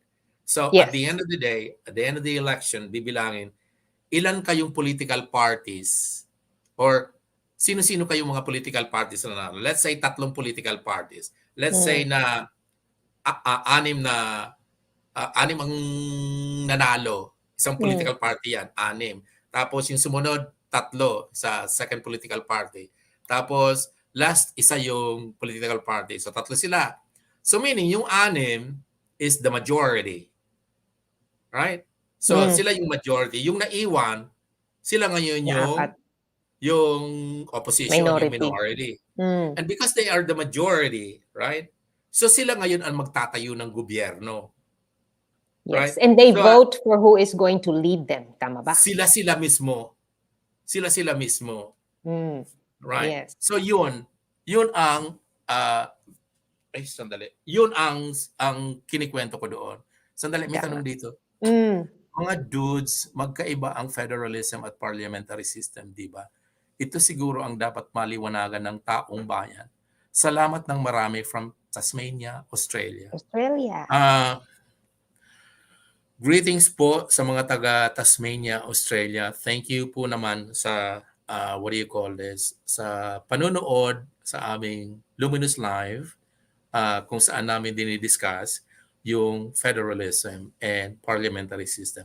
Hindi pa naman po namin dinidiscuss in detail yung federalism and parliamentary. Doon pa lang po kami sa sort of in general terms. So yeah, thank you po sa mga tanong ninyo. So yeah, so yun nga, so bali yung 6 ang magtatayo ng gobyerno. sila magbobotohan kung sino sa kanila yung prime minister, at from there, yung prime minister na ngayon, pag naboto na sila ng prime minister, yung prime minister na ngayon mag-a-appoint ng mga cabinet ministers niya. Yun.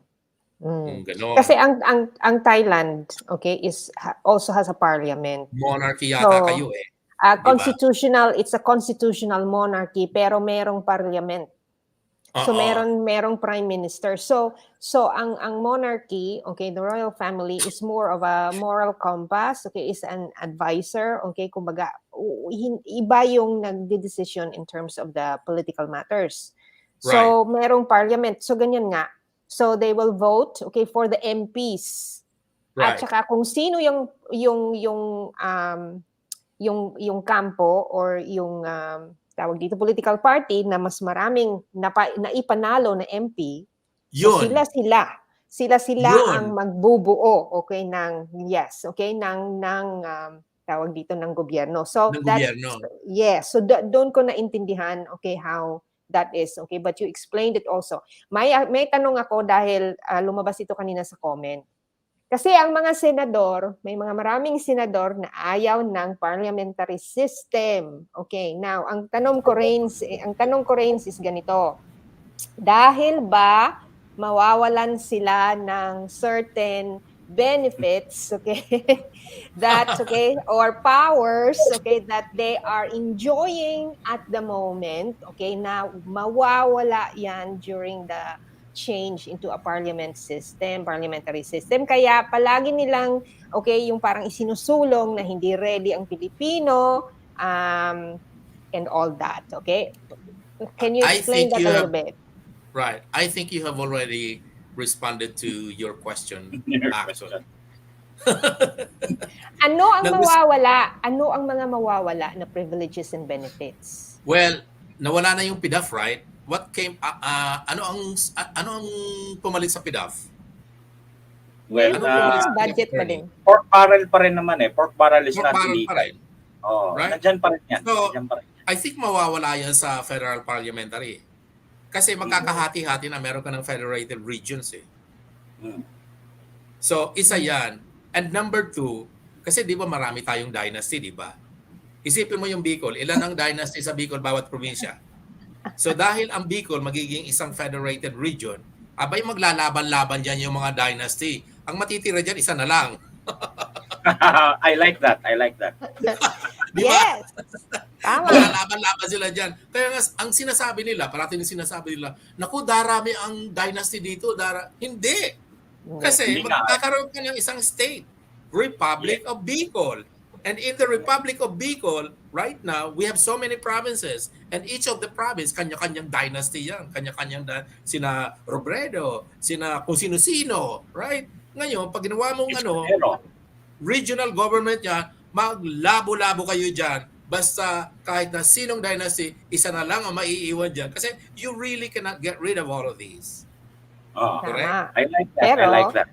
Pero dahil kailangan nilang pagandahan sila ng plataforma, ang panalo is ang tao in the end. Okay, ganun ang pagkakaintindi ko. Panalo ang tao.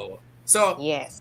Balikan kita doon sa question mo kung ano yung benefits. Kasi ibabalik ko doon sa what do you call this? Sa isinusulong ng correct movement, which is the 3-point agenda. Meron kami 3-point agenda eh. So, ang isang agenda namin really is economic liberalization. And a lot of the people are thinking na the only reason for our being is the removal of the 60-40 on the Constitution. Hindi eh. Hindi lang naman yun.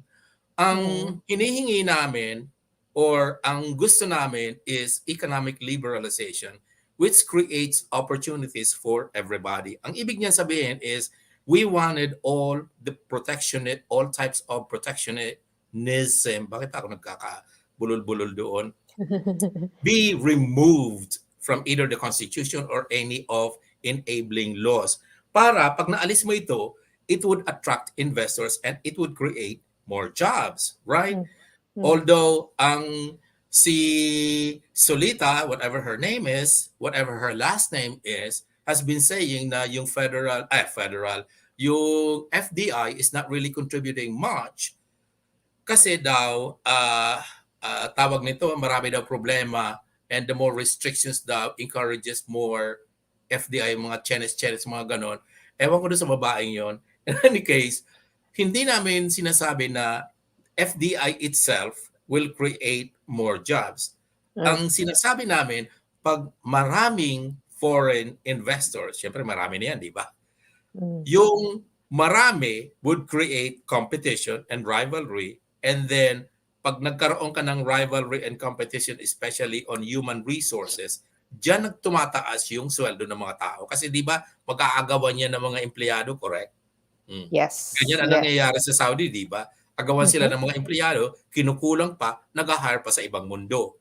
Right now in the Philippines, we don't have that situation because we have so many protectionist Chinese in our laws and in our whatever. Kaya nahihirapan yung ibang foreign investors to come into the country. And I could cite the dito, what do you call this? Yung dito na cellular ba yan? Company dito sa Pilipinas na parang ibibenta na niya yata or something, or I forgot kung ano ang drama niya. Nagkaroon siya ng problema kasi nga di ba dito ang cellular is Globe and Smart, right? Dalawa lang naman sila. So, ang isang argument doon sa wall ko, sabi niya, Reyna, inapprove na ni President Duterte yung ano ba yun, yung utilities something, ginawa niya na yung 100% ownership. So, bakit hindi pa pumapasok yung mga foreign investors? Sabi ko, hindi naman papasok yung mga foreign investors kasi sabi ko marami pang aayusin yung, what do you call this, yung unfair competition. Sino ba naman ang papasok dito na, okay, 100% na ang ownership kung meron pang unfair competition, which is exactly what happened to dito. Kasi, yung dito pala, right, yung pag tumawag ka, if you are a dito cellphone holder, tapos tatawagan mo smart, hindi daw nakaka-connect. Kasi, ang gusto yata I don't know, for some reason, binibira nila yung dito para ipalabas sa tao na mahina yung customer service na dito para bumagsak. Ito yung mga sinasabi kong mga unfair competition. Meron akong gustong sabihin about yung sa ownership. Okay, kasi in comparison sa Thailand, no, maraming multinational companies, okay, na nasa Bangkok. Kaya itong sinasabi nga ni Edwin, it brings jobs, okay? When you have multinational companies, when you have, okay, may mga foreign investors ka, may mga foreign companies that are coming in, they're investing into the country. Ang isang hindi yata alam, okay, I don't know how this is happening, but when I was digging up, okay, regarding the mining companies in the Philippines, meron tayong law, di ba, na hindi dapat 100% ownership ang isang kumpanya in order to operate in the Philippines. But, okay, correct me if I'm wrong, pero from what I have been reading, okay, in the past years, especially during the Duterte presidency, at the height of the controversies, okay, during the mining industry that, okay, Gina Lopez, okay, has kind of put out, okay, into the open, maraming mga mining companies that are 100% owned by a foreigner, okay, two nationalities to date, okay, from my readings, may mga Japanese company. Ang dominant is mining companies. British. Ang dominant sa mining British at saka Australian companies. So, eto nga, how come that, okay, our laws, okay, na sinasabi natin are not supposed to have, okay, foreign ownership. Na nga, Rappler pa lang, okay, di ba? And then, okay, PDI pala is also under an Indonesian conglomerate or tycoon. So, ito nga, we have to look at our laws, and then ang system nga talaga itong sinasabi nga ni Reigns. You know, yung sistema talaga natin kailangang baguhin dahil there is something wrong with our system na it makes it easy for the people in power in order to take advantage, okay, of these, okay, laws or loopholes, okay, kung ano yung mga holes dyan sa ating laws.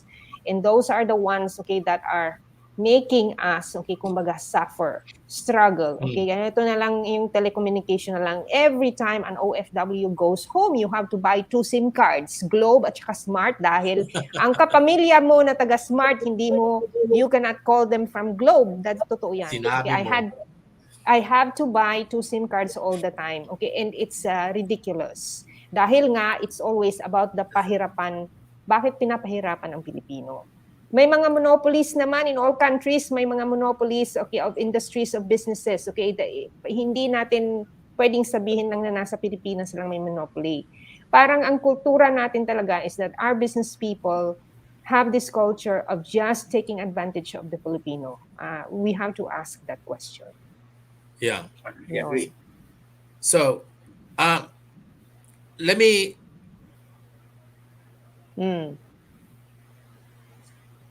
May mga Nawala. comments. Ang May Ahmed. message Nawala. ka. Ayun. Nandiyan ka pa naman. Ay, sandali. Ano ka lang, delayed ka lang siguro sa phone Delayed mo. ba? Okay. So, ituloy ko yung 3-point agenda namin. So, economic liberalization, creating Number 2. opportunities. Ang number 2 is evolving federalism. So, halimbawa, na-open na yung opportunities. So, now we want to spread these opportunities to the regions in the Philippines, to as far as Castilla, Sorsogon, na hindi man lang kami makatikim ng matinong highway or matinong kalsada. Ultimo, harap ng bahay namin is half and half earth, half moon. Ni wala nga tubig sa Castilla, Sorsogon. We don't have any of this. Tapos naandyan kami sa Luzon, right? So, after economic liberalization, we wanted to spread these opportunities to the entire country. Kasali kami sa Castilla, Sorsogon into an evolving federalism. And this would empower each of the regions para naman tawag nito, ma-decongest ang Metropolitan Manila and spread, para naman magkaroon kami ng BGC sa Castilla or BGC sa as far as Tawi-Tawi or something. And that's the whole idea of our evolving federalism. Ngayon, pag naging federated regions na tayo, we need a structure to manage this. And this is now what we call parliamentarism. In a parliament system, we are now managing the opportunities which we have created doon sa federated regions. And these are the 3-point agenda na parati kong sinasabi sa mga kaibigan ko, mga followers ko, kasi in their mind, they're thinking na we are only for the removal of the 60-40, provision on the Constitution. And I said, no, it's not that. It's more than that. It's economic liberalization, it's evolving federalism, and parliamentarism. That's what we are pushing sa correct movement namin. Okay. There. I have a question for Attorney Ahmed. Yes, ma'am. I think, okay, kasi ako, ganyan din ako before. Okay, I started to follow correct movement because I wanted to learn and understand more about federalism and saka parliamentary system. Dahil ang pagkakaintindi ko din, okay, looking at our LGU at that time, is that hindi pa ready ang mga LGU in order to sustain kung ano yung totoong parliamentary system, dahil ang feeling ko nga noon is that it will be taken advantage of by the dynasties. Yun ang pagkakaintindi ko. Okay, so ikaw, Ahmed, may sinabi ka din. Okay, what are yung mga sinabi mo na as long as, okay, certain provisions, okay, are there na existing na para ma-support itong parliamentary system, okay, then gagana. What are the concerns, okay, kumbaga, from your standpoint, na that could deter our success pag pag nag-change tayo into a parliamentary system, into federal parliamentary? Ang parliamentary system kasi, it's just the system of how to run the government. Okay, Right. It has nothing to do with federalism. Yeah. Although they can stand independently of each other. Parliamentarism is the way to fill up the seats in government, in the executive. Okay, and also in the in the legislature, kasi ang iboboto nyo nga naman diyan ng mga congressman ninyo, yung parliamentarians niyo diyan, Pero yun nga, it's the party that you vote for, okay? So ang pag-organize ng seats of the line agencies of government is a very different in the parliamentary system. Napakaiba yan dahil dito sa atin ang ina-appoint ng presidente yung kanyang cabinet. Okay, ina-appoint niya at to such extent that in every election, national election, bago presidente, bago rin yung kanyang mga department heads. And the problem there is that kung meron na tayong nakitang career service na tao na magaling na talaga siya diyan sa halimbawa sa local government, okay, or sa energy or sa sa natural resources or social welfare and development. Every election papalitan yan siya. Imbis na matuloy-tuloy yung kanyang programa ay iba na naman, bago na naman, simula na naman sa zero, kanya-kanya na naman corruption yan. Okay? So, immediately you will see that there is a problem with that kind of thing, with that system that is not present in a parliamentary system. Because you can actually reward a politician or a career service person for his expertise. That he can remain there forever. Hindi siya kailangan palitan dyan dahil siya na yung magaling dyan eh. Kung merong mga magagaling na emerging, isasama niya sa kanyang umbrella. I mean, I will take you under my tutelage and teach you everything so that after for example, Winston Churchill, ang sumunod dyan, na-train na ni Winston Churchill. Parang ganyan. So, that's one good thing. It's not an entirely complete stranger who will replace me when my president's term is done.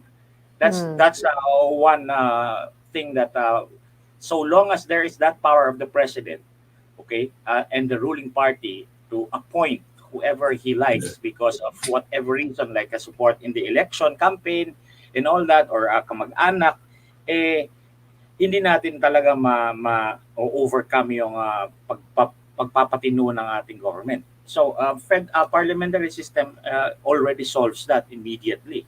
Diba? At isang galaw lang ng baliw na department head, the entire party will have a problem.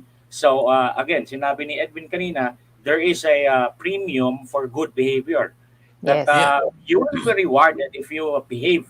Because if you act like a stupid punk, then it is your entire party that will go to hell. Diba? And that's the problem. So, that's the foremost of the considerations there. And second, yung mga nandoon na sa service, public service, civil service natin, will have again the reinforcement, okay, or the reward system for getting better and better at what they do. Okay, hindi yung mga scientists natin, for example, under the Science and Technology Department, tumanda na lang sila, nag-retire na lang sila, wala man lang talaga silang acclaim, kawawa ang konti ng sweldo, ang liit na sweldo. After they retire, squatter sila.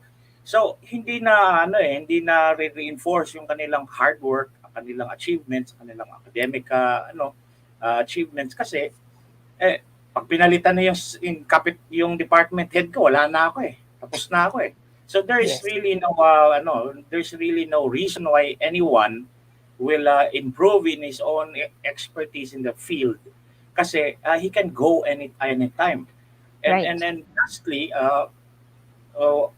there are so many benefits and there are so many other impediments in our constitution and our laws right now that will stop this kind of development. But these are just the three that I think are the most basic problems. Okay, and then isa pa, yung pag-elect ng yung members ng parliament, 'di ba? Yung members ng parliament. Directly sa atin kasi ang binoboto natin is just for our representatives of our own district. Okay, we cannot have anything to say about who will represent anybody else in another district or region or province. Diba? Dito, Ang parang tinututukan kung sinong congressman, kami lang yung business niya. He is not allowed to meddle in anything else. 'Di ba? He cannot so parang magkakaroon tuloy ng regionalism which is probably going to be good if you are a federalist system. Pero kung kung hindi ka federalist system, hindi maganda yung provincialism na yan o yung regionalism na ganyan. Pero if you're a federalist system, medyo okay yan. Diba? So that is why sometimes it is almost by default that if you want to go into parliament system, you must have a federalist outlook kasi kung hindi another batch of really big problems will hound you. Okay? Yeah. So but there is a good reason why the push for a parliamentary system is partnered and cannot be divorced from the federalist system of government. Kasi they seem to work with each other so completely na tumitino nga talaga yung bansa, tumitino yung mga tao, tumitino yung mga politiko, tumitino yung bansa. So that is why there is really no stopping this when there are no other threats to the sovereignty of this archipelago. Wala na, tuloy-tuloy na to siya. And it can happen at this administration. And we could probably bridge this to Kaser and or the peace talks. Kasi while you were mentioning that, I was actually in my mind, I mean, Lauren Legarda. If Lauren Legarda was a member of a parliament, right, and she's part of some political party, I don't think she will last as a member of the parliament. The members of her own political party will kick her out, especially if her stand doesn't represent whatsoever from what the political party is espousing. So, yun ang magandang example doon. Whereas in the presidential system, I mean, I don't know how you could get rid of, is there a way to get rid of her other than voting her out of the next election? I don't know. There is no way for to remove yung department heads, yung mga secretary, ganyan-ganyan, mapapatanggal mo yun kung may corruption, kung kasuhan mo ganyan, Right. or kasi hindi sila voted for by the people, they are appointed with the president. Right. So it's very difficult to remove a Lauren Legarda, quote unquote, in a presidential system. However, if this is a federal parliamentary system, it is very easy to remove somebody or a member of the parliament pag mga bad behavior or if they are espousing other Contradictory ideology. Right. Yeah. So ito yung sinasabi mo na vote of no confidence. Ito yung sinasabi kong vote of no confidence. Sa Prime Minister. Right. Ito yung sinasabi kong vote of no confidence. Kasi ang pag wala ng confidence sa iyo ang parliament, ay di pwede kang i-vote out para mag-form naman ng other government. So, Yun. Nasa Kaser na ba tayo? Yung Yes. Kaser actually and peace talks is actually just the same item actually. Kasi Alright. Just introduce what Kasar is because many people do not seem to know what it is. Ako nga hindi ko alam yan. Kasi when Lauren Legarda started talking about Kaser, and I was actually pronouncing it Kaser. I was actually saying it Kaser. So anong Kaser? Ako rin. So anyway, siguro may put up yung isang slide dyan about Kaser. Alright. Parang acronym yata ang Kaser, di ba? Yung Kaser is an acronym which is comprehensive, chenes about social, whatever. Social, economic. Ano yung tile ano yung slide na tungkol sa Kasar ito, mga articles? Hindi. Yung mga images. Wala akong binigay sa akin si Hedda na ganyan. Hindi, yung I sent it to you kanina. Ano mo yung first? Ano yung Pinadala first mo sa akin itong articles ng Constitution, I suppose itong governing principles. Hindi, but that would be a very lengthy topic to discuss. Ang ginawa ko, kinapture ko na lang yung mga items and then we just focus on certain items because I wanted to Ah, point out something. okay. I Check think it out ha, nakita kung mo tama yan. ba I to. think nakita mo yan. I think that's the Oo. Right. one. Yan. Yan ba yun? Yan yun. Yan. Pero Okay, okay. Okay. pero meron pang una diyan. Meron pang una Meron pa. diyan. So Alin? if you can't find it, What is it? What is it? yung kaser. Wala talaga yung Okay, that's simula. fine. That's fine. I Baka have it meron ka here. dyan. Right, I have it here. So yung kaser, ang ibig sabihin ng kaser is comprehensive agreement on social and economic reforms. And this is between the government of the Republic of the Philippines, which is the acronym for GRP, and the National Democratic Front of the Philippines, which is comprised of the National Democratic Front, NDF, the Communist Party of the Philippines, the CPP, and the New People's Army. So yan yung NDF. So basically, yan yung dalawang entity na nag-uusap-usap. Ngayon, pagdating dito sa, tinignan ko yung, eto nga yung laman nung kaser. Para siyang constitution din. Meron siyang preamble and everything. And then binasa ko yung Article 1, Governing Principles, Section 1. Ang sabi dito, land monopoly shall be broken and safeguards against land remonopolization and refeudalization shall be instituted. The expropriation or confiscation of all agricultural lands and other agricultural means of production owned by landlords shall be undertaken. So, in other words, ang part ng peace process nila, right, magkakaroon ng expropriation of properties. Ang tanong, ang papayag ba ang gobyerno na i-expropriate nila ang properties? Kasi sa communism, walang personal property eh. Sa communism, pag-aari yan lahat ng Estado. So ang gagawin nilang komunista yung gobyerno natin because of the confiscation and expropriation of properties. At ang nakakatuwa nito, if you go to the next slide, paano ko ba yan Ay, hindi yung tawag nito. Ito, yung scope and coverage niya, all private lands. So lahat ng private lands will be confiscated. Yan ang nakasabi dito sa peace agreement.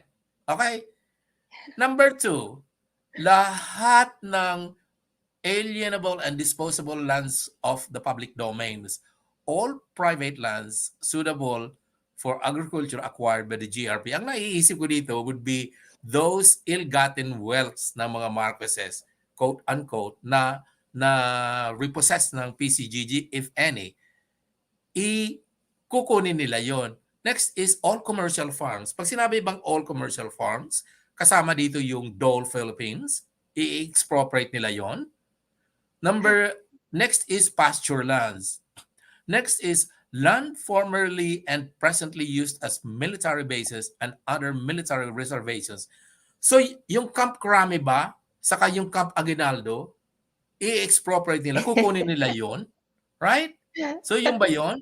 Yung land of public or private schools. So yung land na pag-aari ng UST, land na pag-aari ng UP, yung buong UP, kukunin nila yon, right? Next are land owned and operated by churches. So lahat ng lupa ng simbahan.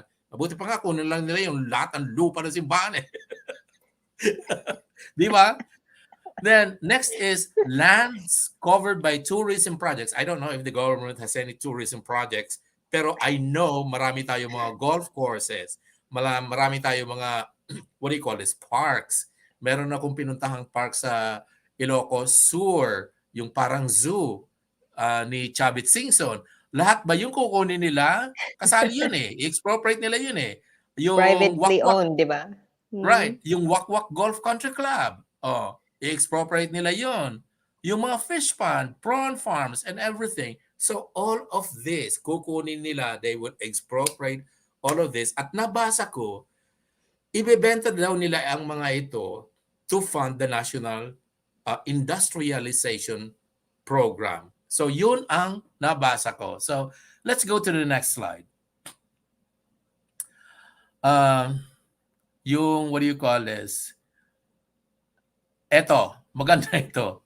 Ang sabi dito sa role of the NPA and the progressive and revolutionary mass organizations, Section 1, the NPA and mass organizations shall contribute their knowledge, skills, and labor power in the blah, blah, blah. So, in other words, dito sa peace agreement na ito, meron pa palang New People's Army. So, hindi sila magdi-disarm. Right? Sabi ko, ang saya-saya naman ang peace agreement na to. And then sinundan ko, sabi ko, let's follow through. Article 8, role of demobilized GRP military personnel.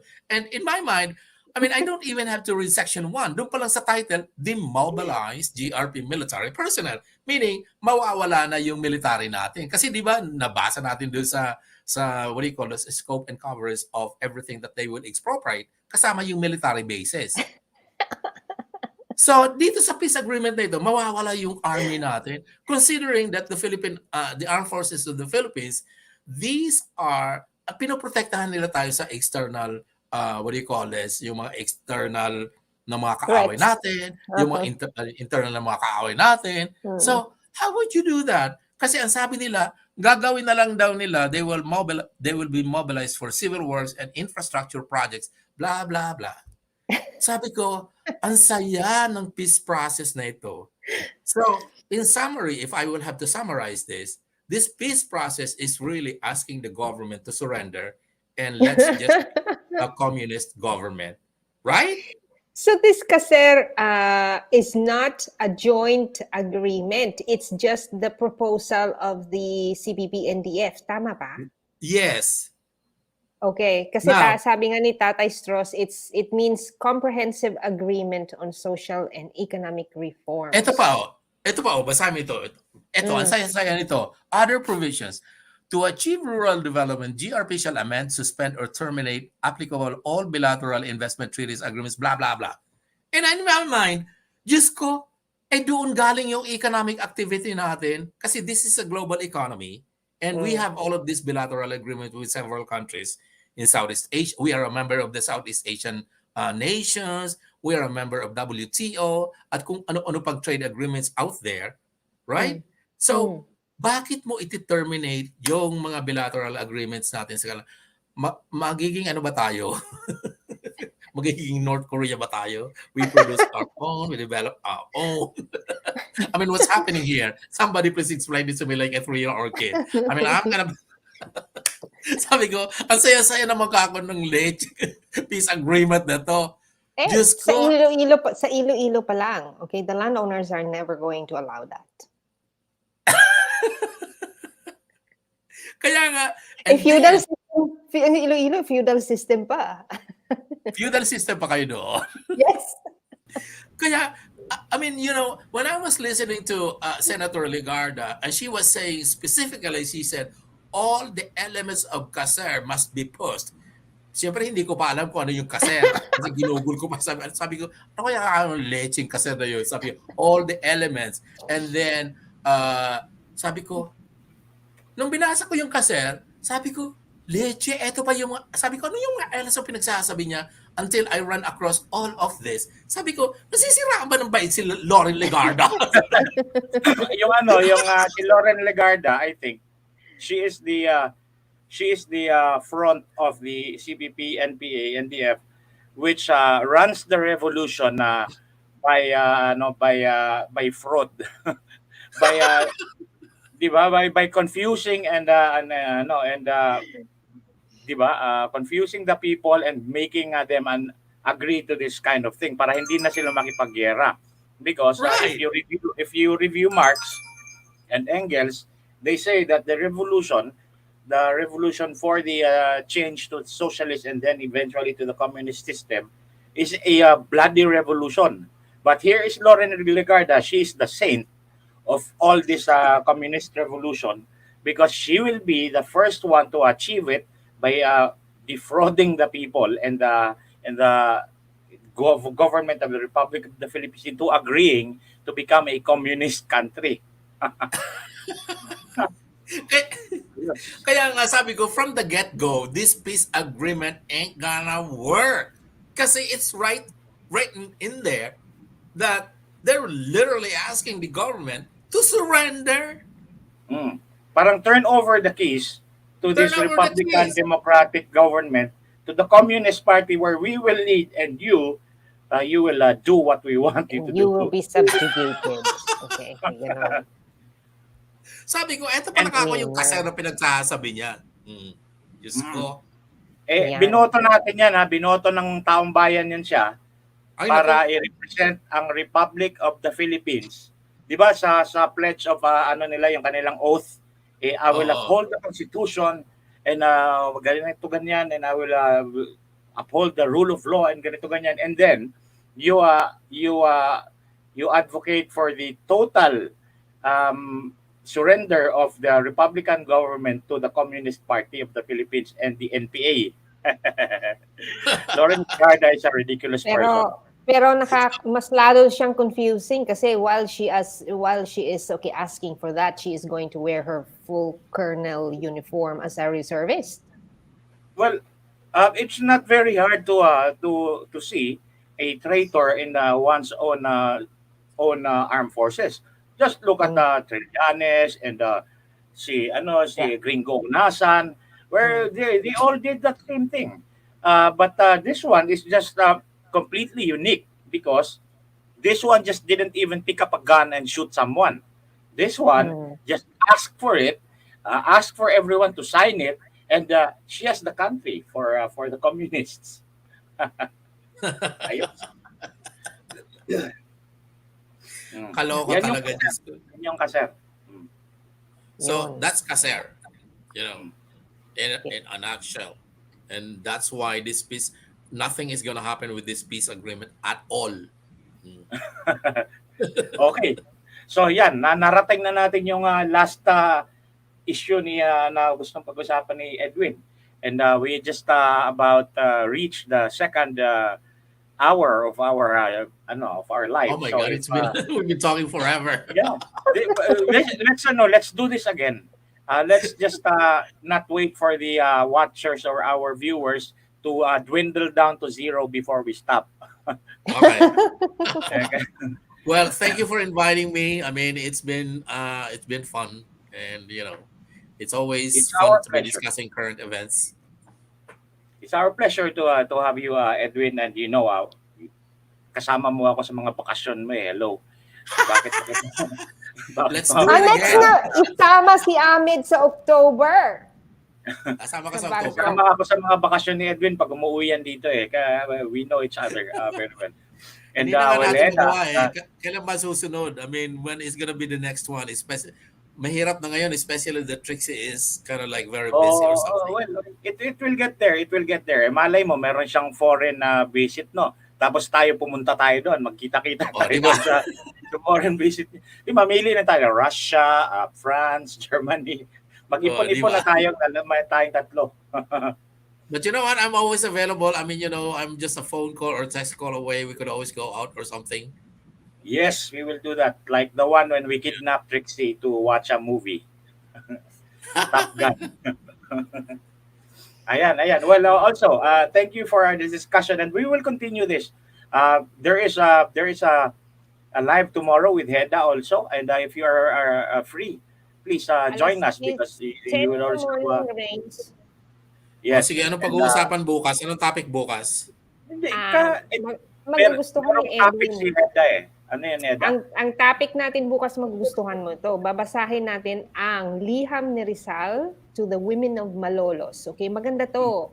Liham ni Rizal to the women of Malolos. Yes, Okay. okay. Dahil ang occasion nito para malaman lang ng iba, okay, very short lang.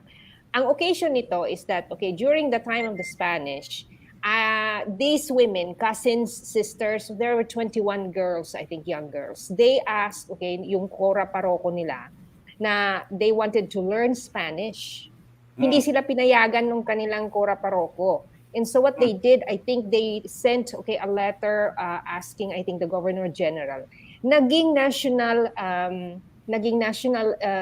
news itong ginagawa ng mga women at that time dahil this was not something that women and young people at that time was doing. At saka nagsulat si Rizal sa kanila dahil ang sabi ni Rizal is that we are glad in the revolution because now you are part of us. So maganda yun. Okay. Parang reminiscent yan nung ginawa ni Jesus. I'm not exactly a Catholic guy, I'm a Satanist or something. But Jesus talked to the women of what was that place? Anyway, basta parang malaki ang nangyayari kapag ang isang leader, revolutionary leader like Jesus, kinausap niya yung mga babae because the women always get what they want from the men folk of their place. Kaya maganda yung pag-aralan natin and that's very interesting. I will be there tomorrow. Okay. Alas 10. Okay. All right. All right. Thank you so much. Okay, so thank you. see, go ahead, Edwin. Go ahead. I'll see Parting you words guys. mo, Rains. Parting Huh? words mo. Parting words mo. So, ano bang parting words ko? So we talked about, the falling peso or the rising dollar. At the moment, there's really nothing to worry about. Kung hindi ka naman apektado, kung hindi ka naman nag-i-import, hindi ka apektado ng pagbaba ng peso. At kung mahirap ka naman, hindi ka rin apektado dahil hindi pa naman nagtataasan masyado yung mga presyo ng mga bilihin kasi nga yung inflation halos ganoon pa rin. Ngayon, kung gusto mo naman maging economic forecaster, kasi parati kang nabibigay ng mga opinion mo sa Facebook at sa social media, medyo galingan mo naman ang opinion mo, isama mo na yung, pag sinabi mong babagsak na yung ekonomiya, isama mo naman yung inflation, iba't ibang indicators like balance of payments, balance of trade, yung foreign foreign reserves natin, yung status ng foreign reserves natin, yung GDP growth. Kasi pag sumali ka sa mga forecasting o economic forecasting, very dynamic ang area na yan. Kaya wag mong sasabihin na just because nakita mo yung bumabagsak ang peso, bangkarote ng Pilipinas. Hindi po. Ang sinasabi lang niyan, bobo ka. Okay? Next, pagdating naman doon sa P-stocks, yung KASER, wala pong mangyayari dyan sa P-stocks na yan dahil nakasulat mismo doon sa KASER na sumurrender na yung government. Hindi po papayag yung gobyerno ng Pilipinas doon sa KASER agreement na yon.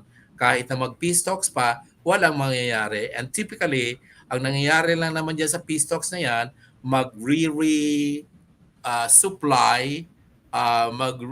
magre-resupply yung mga NPA and everything para makibakbakan uli. That's all the summary I have for our discussion for today, and I'm glad. I hope naka-pick up ng something yung ating mga listeners and everything. And I hope I was able to also sort of share my knowledge on the economy and what's happening in the world and in the Philippines today. Yes, and thank you very much, Edwin. How about you, Hedda? Meron kasing tanong kanina doon, bakit wala po tayong pagkakaisa? Paano po tayong magkakaisa? Dahil meron ng nanalong presidente, yung hindi po nanalo, hindi pa rin nagko-concede at negatibo pa rin po ang ginagawa. Okay? Ganun lang po yun ang sagot sa tanong. Dahil ganito, kahit sa Thailand, pag may nanalo na, yung mga ibang mga kampo ay bumabalik na sa kanilang mga trabaho, at lalabas lang sa next na election. Sa atin po, tuloy-tuloy lang. Walang pag-concede, walang pag-help, walang pag-unite, walang pag-support sa winning candidates. Yun lang yun. That's how I would like to end it. All right. Salamat. Well, Yes.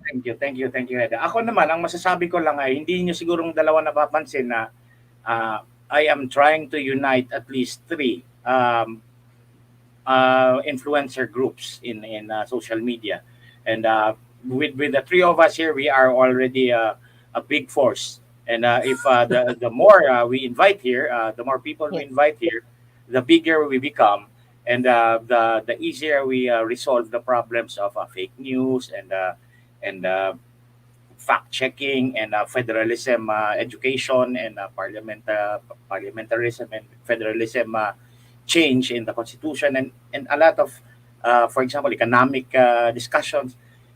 Gaganda itong social media kung nasa na tayo ay sama-sama. At I do not believe na hindi tayo pwedeng magsama-sama kahit magkakaiba tayo ng focus, magkakaiba tayo ng opinions on certain things, because it's opinions, they should be put together so that the people who consume these opinions would have a better chance of finding the correct decision for themselves.